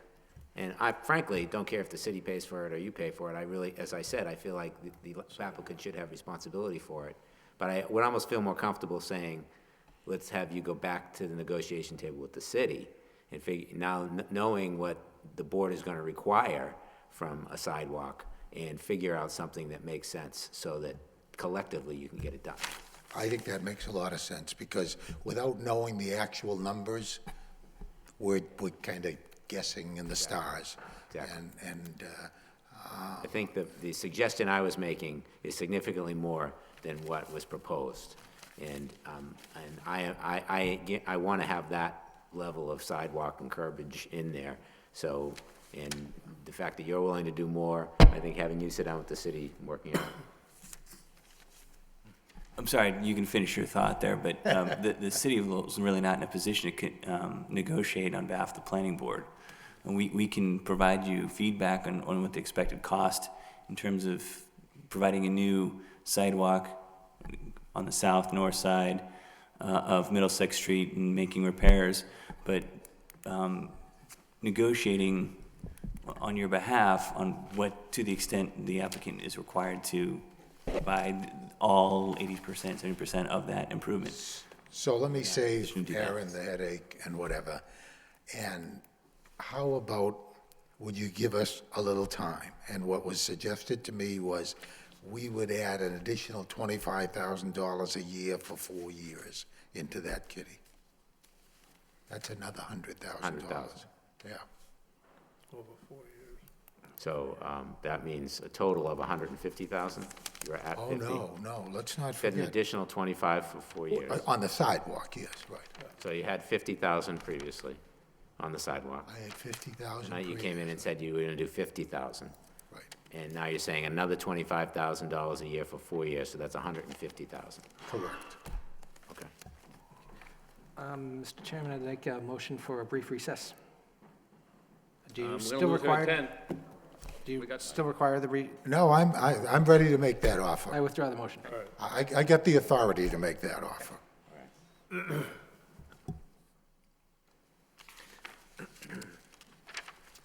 So, Mr. Chairman, I just had a couple of final comments, if that's okay? Sure.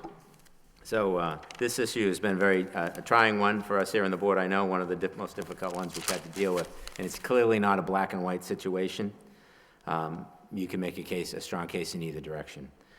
But I think, for me, the final point comes down to something is going to happen on this site. That site is not going to remain a partially used warehouse much longer. Something is going to happen there. We already had an applicant in here previously wanting to put residential houses on that site. The land mass is enough to put 154 units on that site. We can't do anything about it. That's, by code, you could put 154 units on that site. That's probably around 300 cars on that site. If you ask me, I think the traffic impact of 154 units and 300 cars, more housing on that site, is going to be a lot worse than the traffic impact of a school. I feel like a school, you can control it. We have a lot of leverage over what the school does. You've seen what we've done through this process by putting conditions and controls on them. And it's a peak thing, right? So, you know, at dismissal and at arrival, you're going to have a lot of traffic.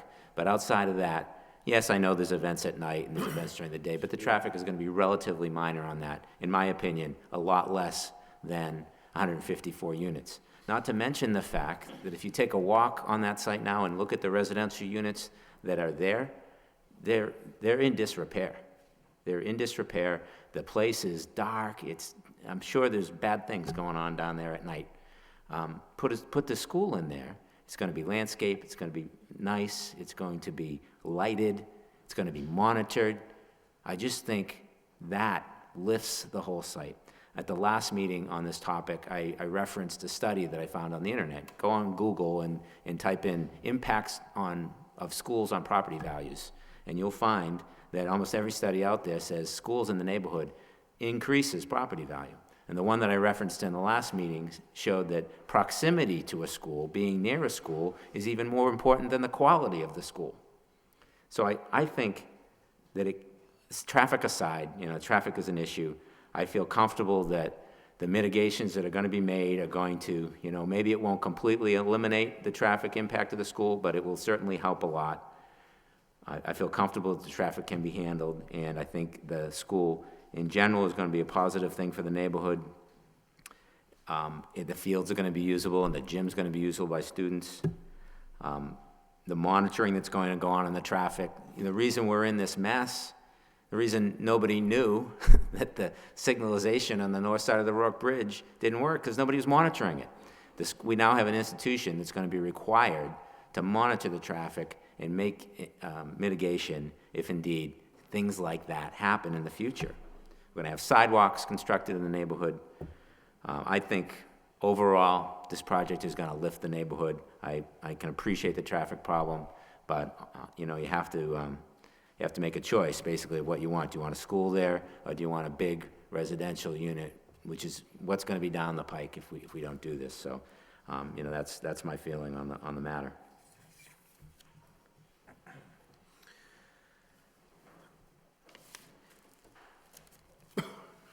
Any other further comments? I have a comment, Mr. Chairman. The traffic issue. This traffic is not going to go away. I mean, traffic in the city of Lowell is going to get worse. We're going to get more of it. To reject good projects because of traffic, I think, is a dangerous road to go down. It's more important that we as a community learn how to manage the traffic by hiring professionals like Eric and giving them the resources, which includes the technology, to manage situations like we're doing here. I see evidence of that in terms of the video and the monitoring system that we're looking at. So I agree with Steve, and I was going to bring that point up about the fact that when schools are introduced into neighborhoods, property values go up. It's an important consideration. That's all. Anything further? Mr. Chairman, if I may, just a couple comments. Again, as I mentioned at the onset, the criteria on which we're measuring this project on the site plan review, the main issues were under item number 2 of site plan maximize pedestrian and vehicular safety on the site, to the site, and egressing from the site. I think we've thoroughly covered that this evening, and the plan presented addresses the concerns that had been raised during the many hearings that we had. Also, the other criteria, or what's arguably under site plan review under Chapter 40A regarding extraordinary adverse project impacts on infrastructure. And I think we did a good job talking that out this evening. I think it will have an impact at peak times, but it will not be, I don't think it crosses that threshold of extraordinary at this juncture. Having said that, I would expect to see the school be an active participant in being a part of the solution of the future impact of traffic within that area and that intersection. And having said that, Mr. Chairman, I would make a motion to approve the plan. I would incorporate following conditions, taking into account the revised plan that was submitted here this evening. I would condition to amend the traffic monitoring to what Mr. Lockhart mentioned. I think first 6 months, I would like to see monitoring for the first 6 months, and then annually from that point. The approval would be specifically for K through 5, with the addition of any additional grades to come before the planning board for site plan approval. The monitoring plan to include any mitigation implementation to incorporate Dingwell Street in that, and be very specific about that. To explore different fencing material with the railroad for approval by this board.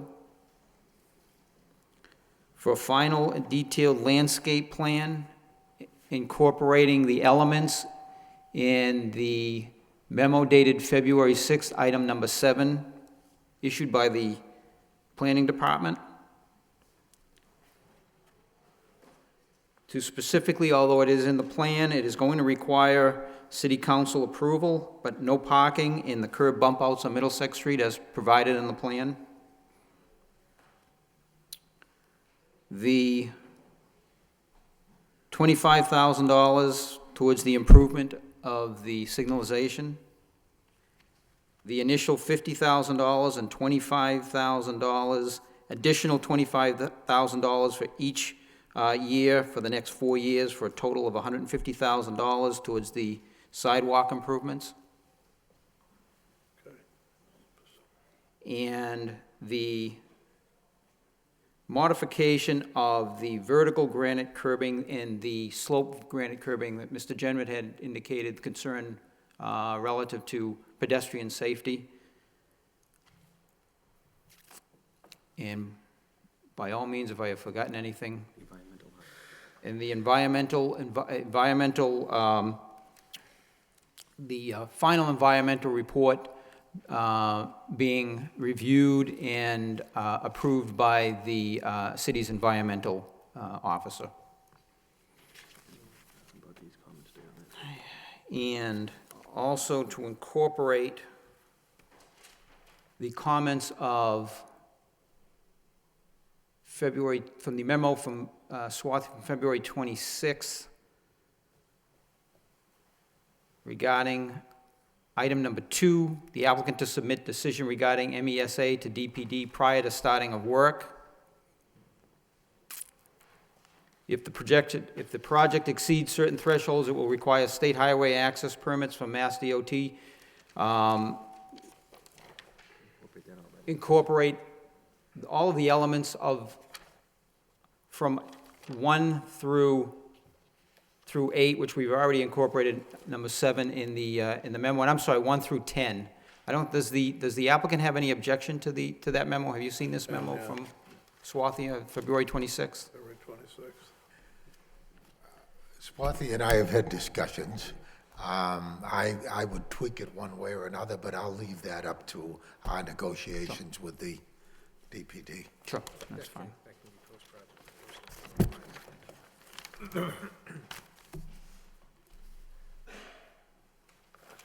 Swarthy, do you have all of those? Mr. Chairman, I had if you don't mind, Jerry, I had a couple of things that I wanted to just specify. I wanted a condition that said all pickup and drop-off must take place on the site. And pickup and drop-off on city streets is prohibited, and compliance must be monitored by the school.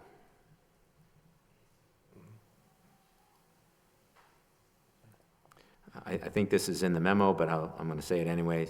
Police detail will be present at both the entrance and exit of the school for dismissal and drop-off times.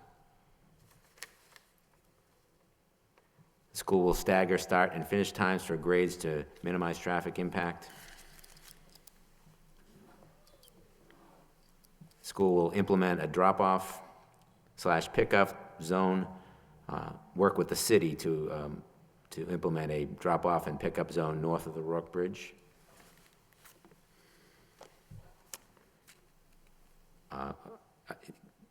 Mr. Frechette alluded to this with the payment of $50K. I guess it was $25,000, but the video detection system will be installed on the north side of the Rourke Bridge at that intersection. And finally, sidewalks will be repaired and installed such that there are consistent level sidewalks on both sides of Middlesex Street from Wood Street to the Chelmsford line with vertical granite curbing. And of course, Mr. Frechette indicated that the payment of total of $150,000 be made for that by the applicant. We just clarify that, Mr. Gendron. We'll put in that money. I don't know that you're not obliging us to do all. First of all, I don't think we have the right to. I think it's a city thing. I mean. Right. So I guess what I'm saying is that this is a condition upon approval, that those sidewalks with vertical granite curbs must be installed. You're contributing $150,000 to that effort, and I think the rest of the payment would have to come from the city. I'm only saying I don't know if either you or I can order the city to do that. And I'm not sure if, the other question is, particularly on the south side of the right-of-way, whether or not there would be some land taking involved with that. It's not clear. We'd have to look at that. And that's absolutely something that wouldn't be able to be accommodated before the project's finished. Say that again? That's absolutely something that could not be completed, even if we were able to complete land taking and construction of the sidewalks. It wouldn't be able to be accommodated before the project's completed. Yeah, so I think that would be okay. You know, If the south side wasn't complete before the project was finished, or the project was, the school was opened, I think that'd be okay. But I think that, especially on those sides where, there's a lawn that runs right up to the street, I think it's especially important to install sidewalks there, because kids are gonna, that's places where there'll likely be issues. So, I mean, I don't care how it gets done, but I feel like this sidewalks with granite curbs on both sides of the street are important. Yeah, I mean, I can't commit a timeline for that, but what I can say is that the city standard for sidewalks includes vertical granite curb, and so that's absolutely something that would be constructed as a part of any repair. I think what he's saying is some of that property might not be city property. Yeah. I mean, if the people own all the way to the Middlesex Street, then the city has to buy all their property to put the sidewalk in. Like, for example, I have no sidewalk in front of my house. Can I just? If I want a sidewalk there, I gotta ask the city to put it in for me, I have to do it myself. I think we're being more It'll than be a land taking, good right? putting the money in. I don't think we have the right, or should we have the burden. I don't think you're trying to say that sidewalk has to be done before the school opens. Correct. Because just isn't gonna Saying happen. that, for me, it's a safety issue. Oh, no, There are I agree. sidewalks All on I'm it. saying There should be a is, sidewalk. we'll- If it takes a land taking, then it should be done. Or, I don't know, maybe the street can be, you can use part of the street there. Even if granite curbing is put there initially, I think that would help the situation. I mean, we can work with DPW and the other city departments to, and perhaps if it takes a land taking, the city council to figure out where the money has been spent that has been contributed to mitigate pedestrian, or improve pedestrian access to the site. Whether or not that's both sides of Middlesex leading to the edge of Chelmsford, or if it's Dingwell that's been also expressed as a. Okay, as so an how about interest. this? How about this? If, certainly, vertical granite curb can be installed. Yes? Even on those sites, even on The those. question is, does it make sense to install vertical granite curb along one stretch of Middlesex Street, or is it better to provide a sidewalk along Dingwell Street with vertical granite curb is something that I can't answer tonight. Right. I would suggest that this question about the top priorities for where to put in the pedestrian safety improvements with this money that is being proffered by the applicant is not ideally something for us board members to hash out tonight, but rather that it might be better for the condition to throw that in the hands of the professional city staff. I mean, I think it's a clear safety issue that sidewalks are going to be required. Middlesex Street is a busy street. I think we need sidewalks on both sides of the street. But how about this? If we say vertical granite curb and sidewalks will be installed on both sides of the street, where land takings aren't necessary. And If I could just make this as simple as I possibly can, I'm not sure the planning board can include a condition on a decision here that would require a city council vote to allocate funds for a capital improvement. We can accept, the planning board can absolutely accept a contribution to mitigate, and that can be part of improvements going forward, but I don't think that the planning board can condition a specific requirement that requires the city council to allocate funds to a project. Okay. I don't think it's allowed under site plan approval. Yeah.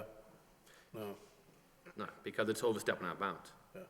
I mean, I think the bottom line would be to work with the city and the applicant to hopefully put in the sidewalks and the vertical curbing as recommended by the monitor and traffic reports. That will be an improvement on the site, which will be reflected to us every 6 months.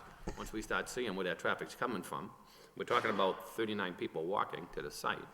I think if the money that's being allocated to work with the planning and development, then you have a chance to digest that, and always come back to us for final review if this approval after working with the applicant and the city, if that helps achieve the goal that we're looking for. It's absolutely something that could be done, is that once it's identified, once the projects are identified and funded completely, we can bring it back to the planning board for a Especially with the report, monitoring and administrative improving review. that we have, that's a condition already, we're gonna have to see how that comes in and how we can take it, and then you'll have a better chance to see what takings might have to be there.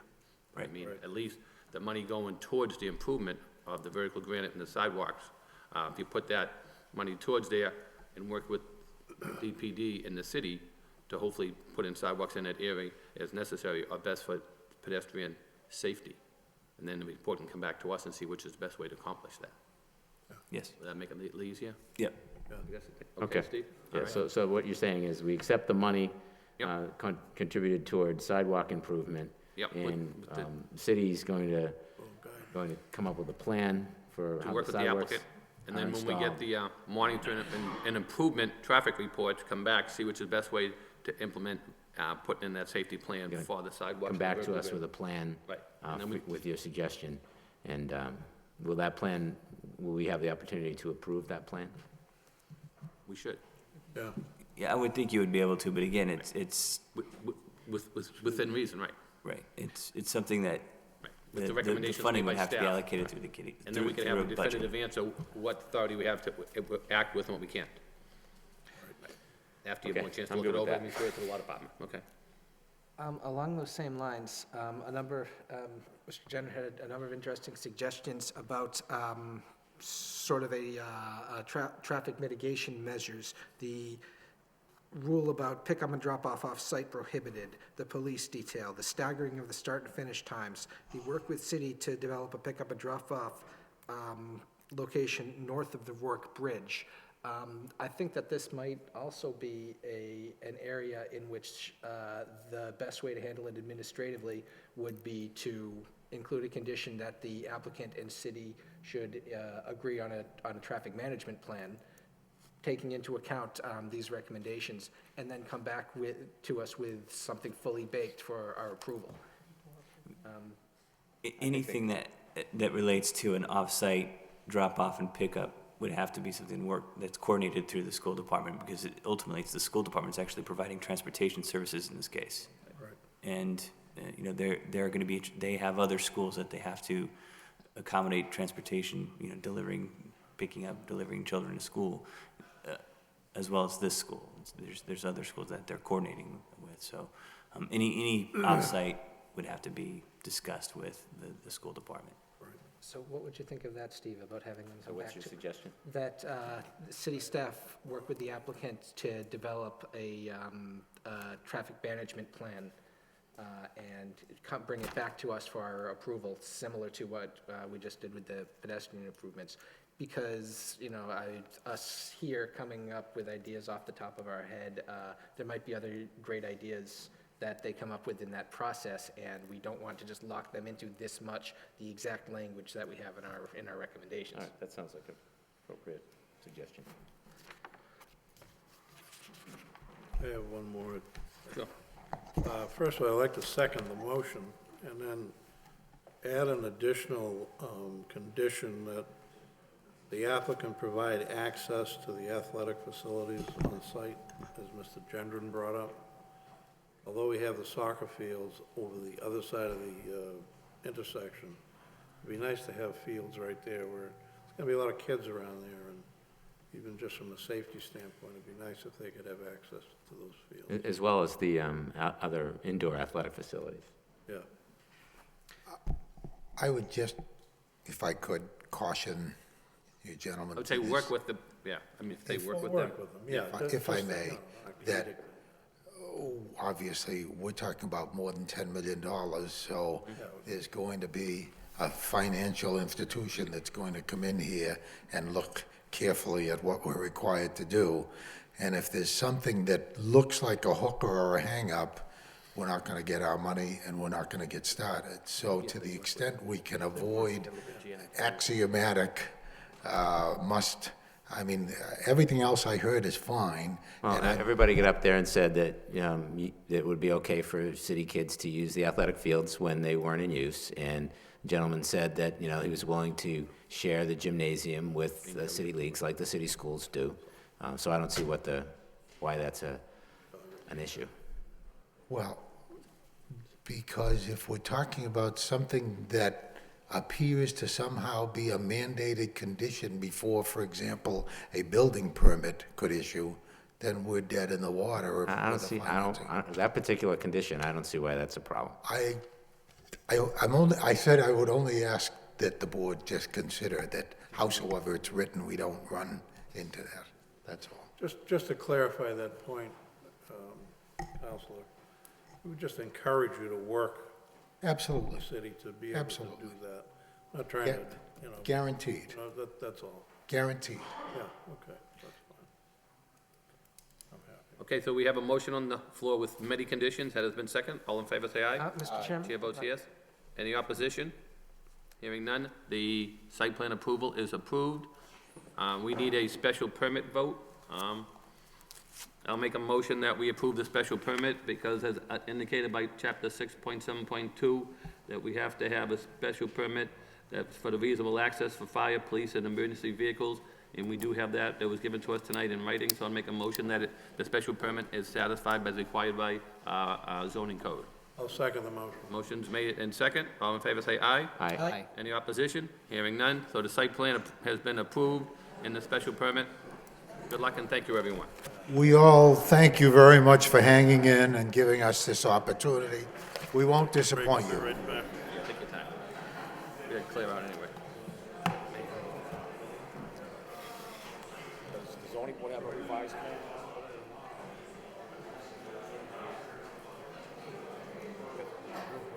Yeah, yeah.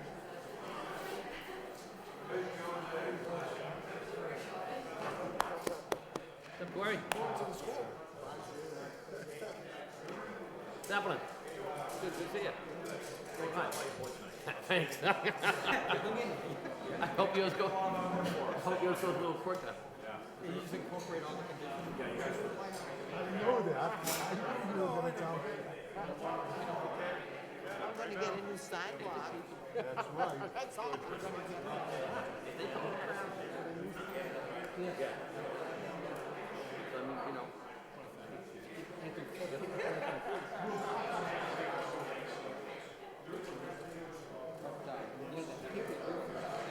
She did a good job. And you know, the good thing is, can we have that? Because the thing is, it's time to bring someone up to date. Good luck, sir. Welcome, wish you well. Yeah, a long haul.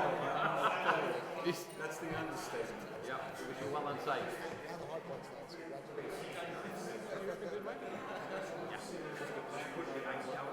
And you know what? Like up to that doesn't happen until 9th grade in the road, as we know.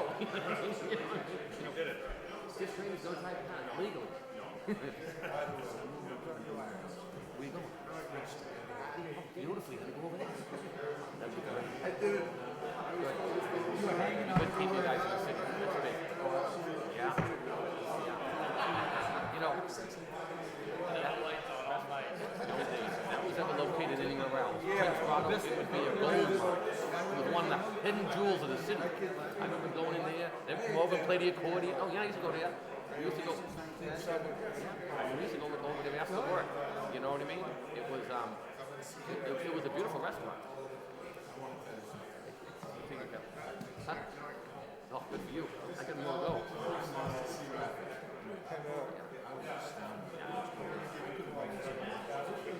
Yeah. I'm always available.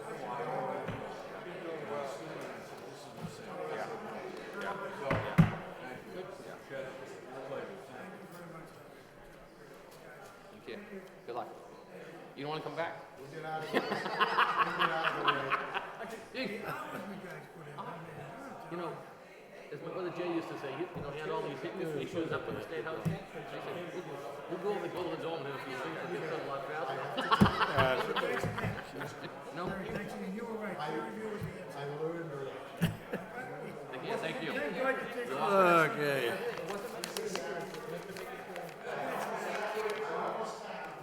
Face- Okay.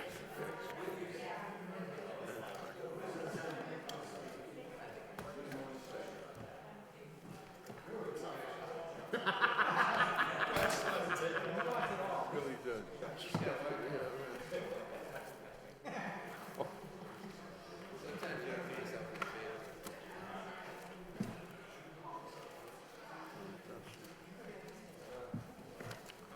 Peter, don't forget, don't leave without me. I'm going to the men's room before I die. Can you? I don't think so. A little extra, a little extra. Check.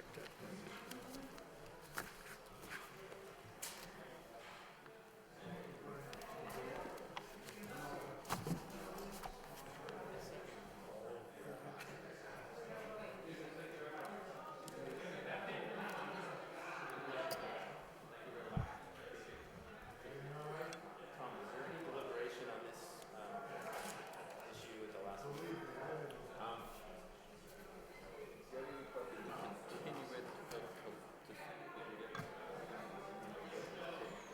Okay.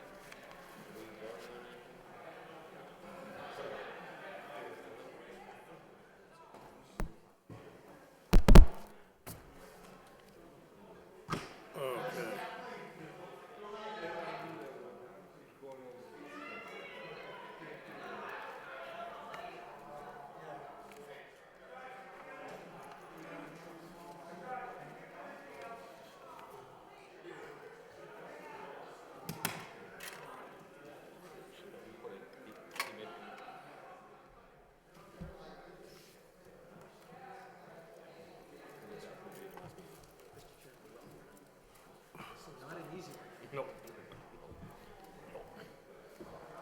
The easiest part I thought was You did a good job summing that up at the end. That was, you know. I said the put it easiest all in part was perspective. the special permit, because they met this week and the criteria on that. Yeah. The special permit was oh, man. I mean.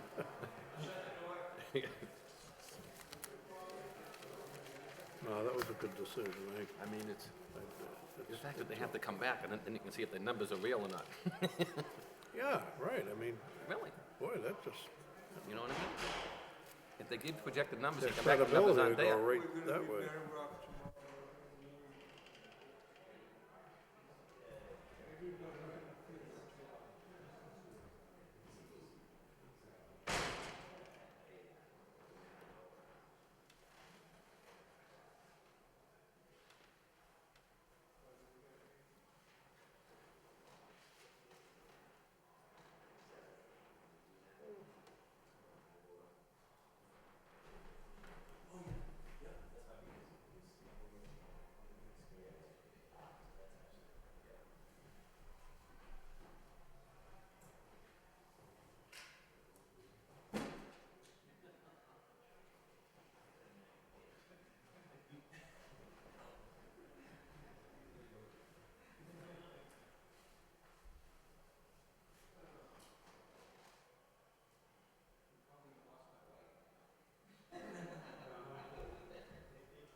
What's that?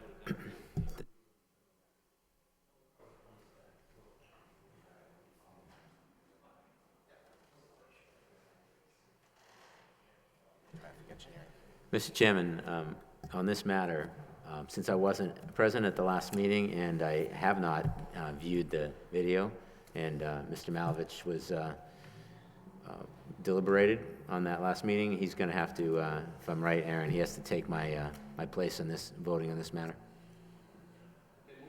Excuse me. Moving along, we have under old business, 685, 689 Lawrence Street, continuation from the last meeting on February 21st.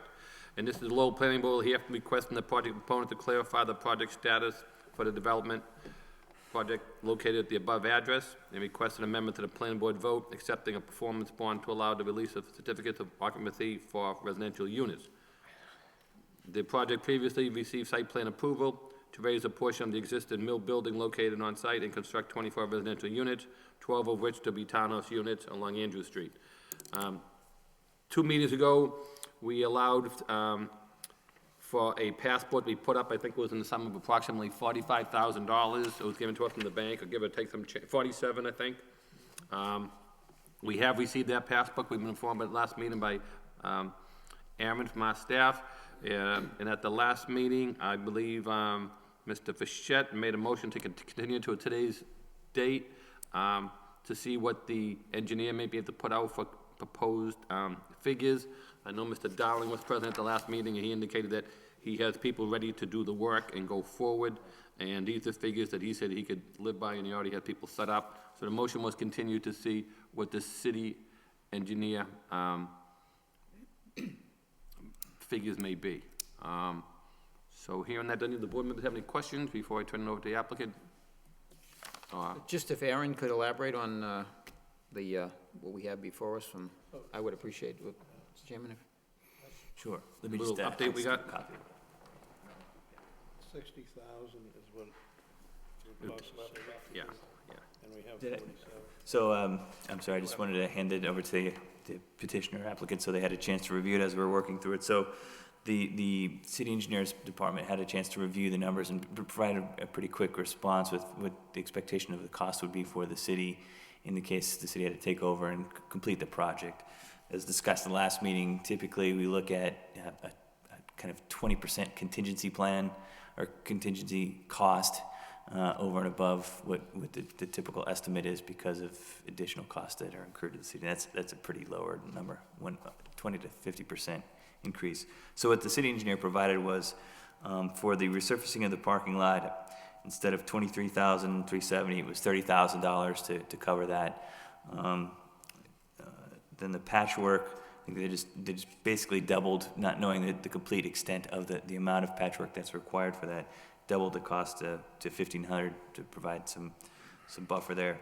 And then for the trees, the $10,000, $632 was to cover the actual cost of planting the trees as well. My discussion with the city engineer's department was that the estimate for the trees was just for the purchase of the trees, not the actual planting of them. So they added another, basically doubled the cost to cover the cost of installation, or planting installation. So the total estimate from the city engineer's office was $60,632.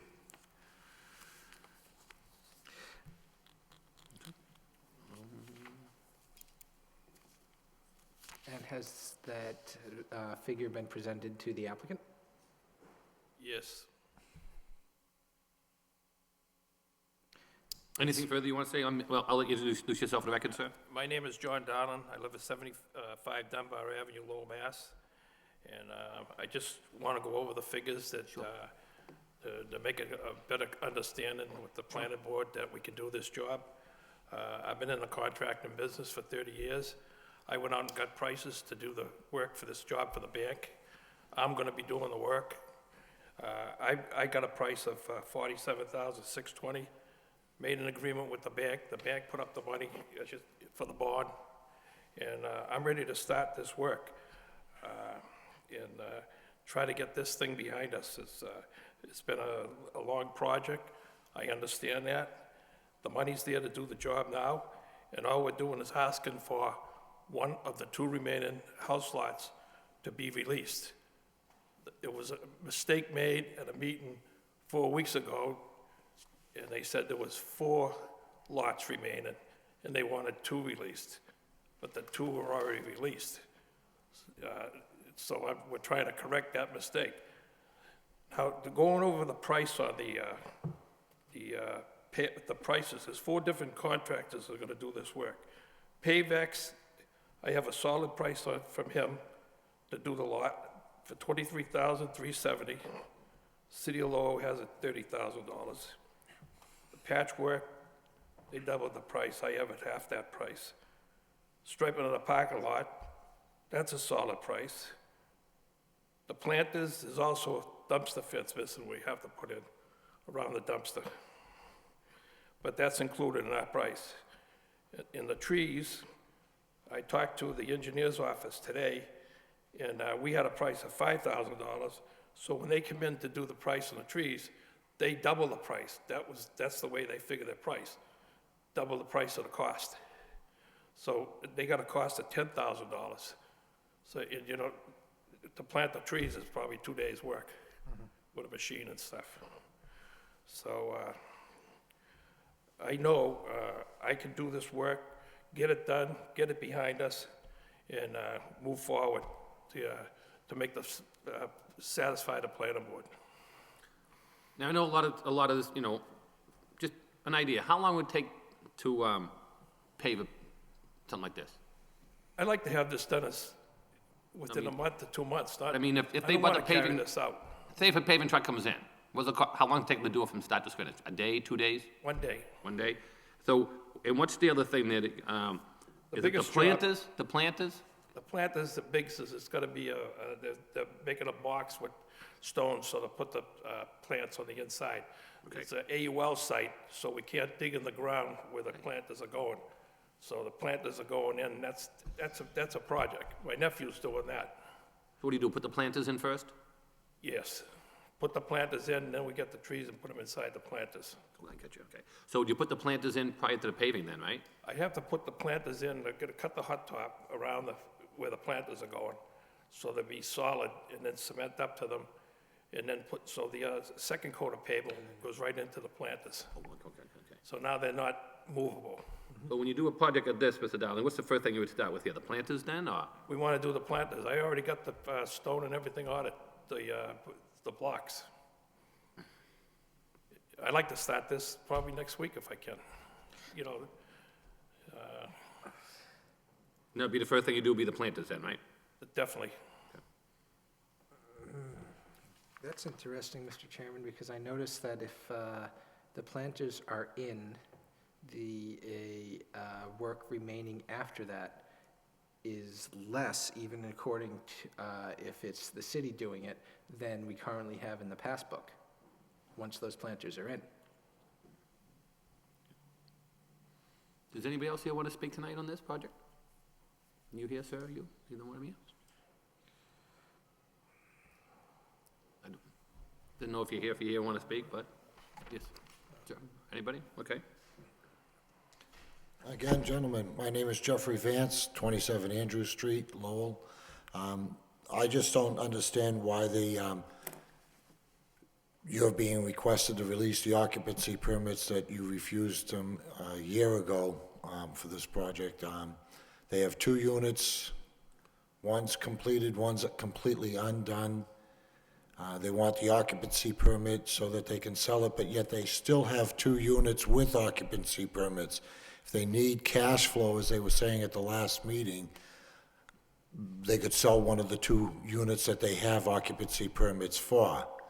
You know, a lot of things have been said, but basically, you know, this has been dragged on for an awful long time. Mr. Foley seems to think that we're just bitter because we lost value in our units. Well, you know, the market crashed. Everybody lost value in their property. Our property is worth a little bit less because of the status of the project.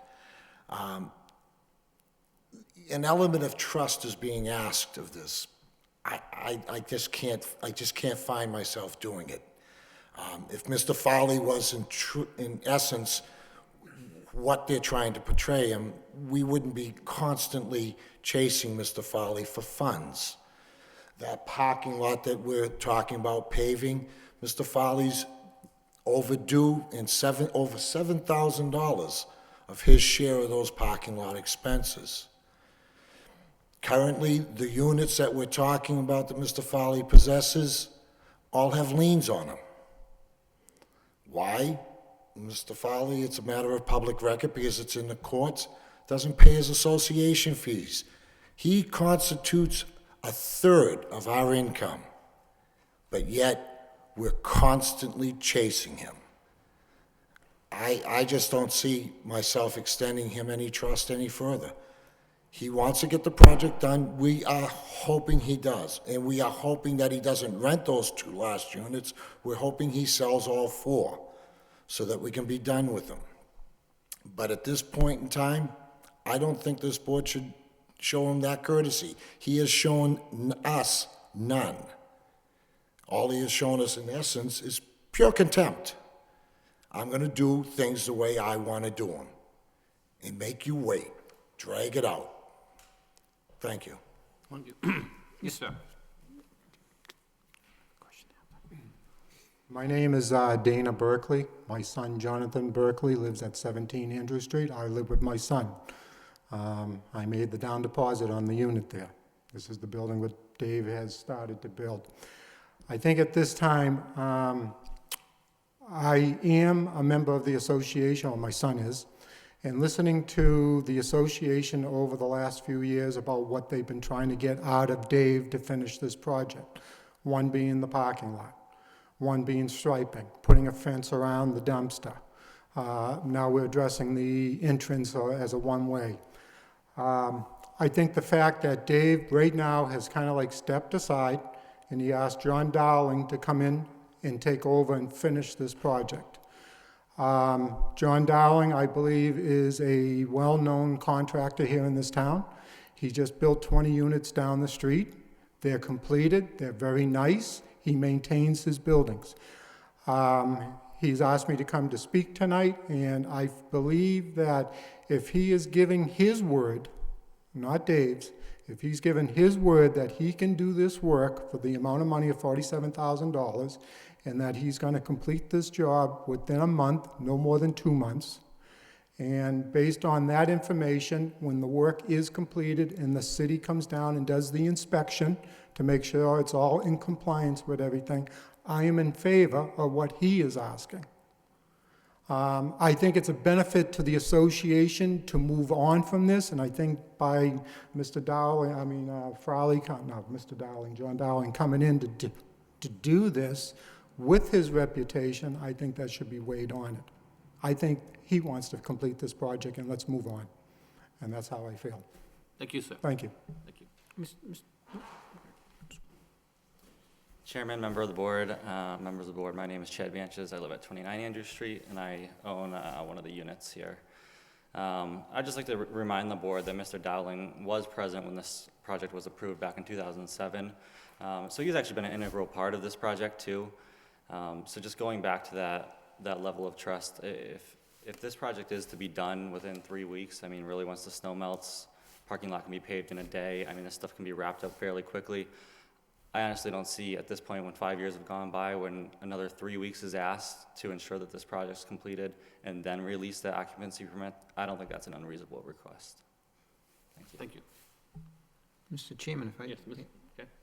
Just ask a question. Could I have a clarification on the $3,000 for the engineer cost on this bond here?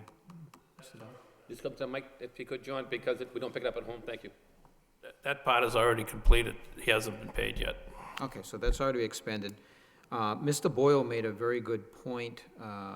If the planters are going to be completed first, and even using the engineer's numbers of $60,632 minus the 15, that's $45,632, and we're holding $47,900.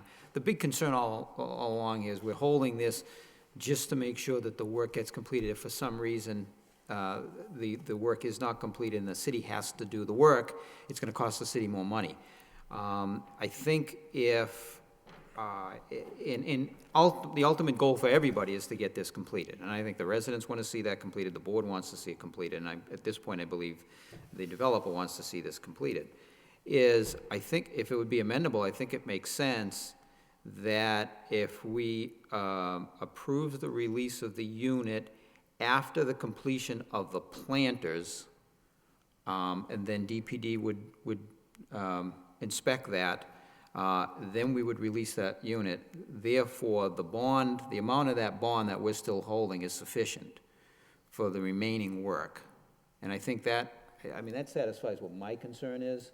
And I throw that out there. I know, I thought that was a good point Mr. Boyle made, but I just throw that out there as, for thought.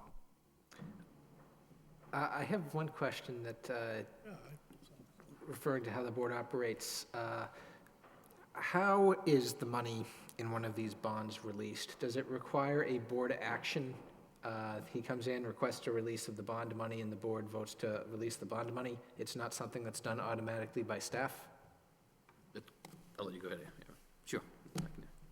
All right, yeah, typically there is a request to release funds from a bond, performance bond, and at that point, the city engineer department will go inspect the work that's been completed according, and again, most of this is related to a subdivision approval, so the city engineering department will actually inspect the subdivision and all the infrastructure that's been installed to that point, and provide a commentary back to the planning board to say that they agree with the request, that the work has been completed to that point and it's been satisfactory according to the planning board approval, or that they feel that additional funds should be held at, et cetera, et cetera. But yes, ultimately there is an action that needs to be taken by the planning board to release funds. Okay. Mr. Dowling, Mr. Frowley, do you intend $47,000 bond, do you intend to come in for partial releases of that amount, or would you come in one time at the end for the release of the total amount? The way I understand it works, and the way that it's going to work with the bank, I think, is that once the work is completed, the planning board releases the monies that were for that part of the project, each individual piece. So potentially, you could come in for a release of $10,000 of this $47,000, and we'd be left holding $37,000 with a bunch of work left to be done. Whatever the items were. In other words, if it said $10,000 for the trees, it's $10,000 to be released for the trees. I don't know what the, I do have the number here, excuse me. I, for one, would feel much more comfortable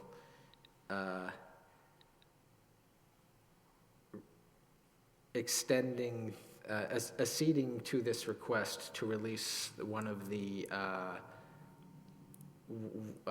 units, the occupancy permit on one of the units, if I felt that we were going to be holding this performance bond in its entirety until the completion of all of the work.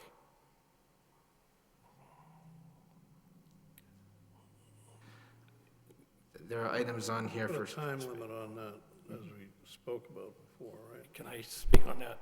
Yeah, go ahead, Mr. Dillon. The reason they don't want to do that is because the bank wants the people to be paid right away when they complete the work they've done. You can't, someone's got to pay these people for doing the work. What's the time frame from the beginning of this work to the end? We're going to try to get it done as fast as possible. You gave us a time frame of 3 months, and it ain't going to take 3 months. I mean, the motion that was approved last time was to have it completed by June 30th. The applicant said they could have it done by April or May. We gave them the June 30th just in case they hit bad weather. I mean, I think Mr. Dowling and everybody's saying they can have it done even sooner. Whether we want to even consider making it May 30th, I don't think it'll make a difference to the applicant, right? No, things have got to be paid for out of this money. You can't just go get the blocks and, you know, we're going to pay them in 40 days or 30 days, you know what I mean, when they release the money. We're setting this up so we can release it in steps.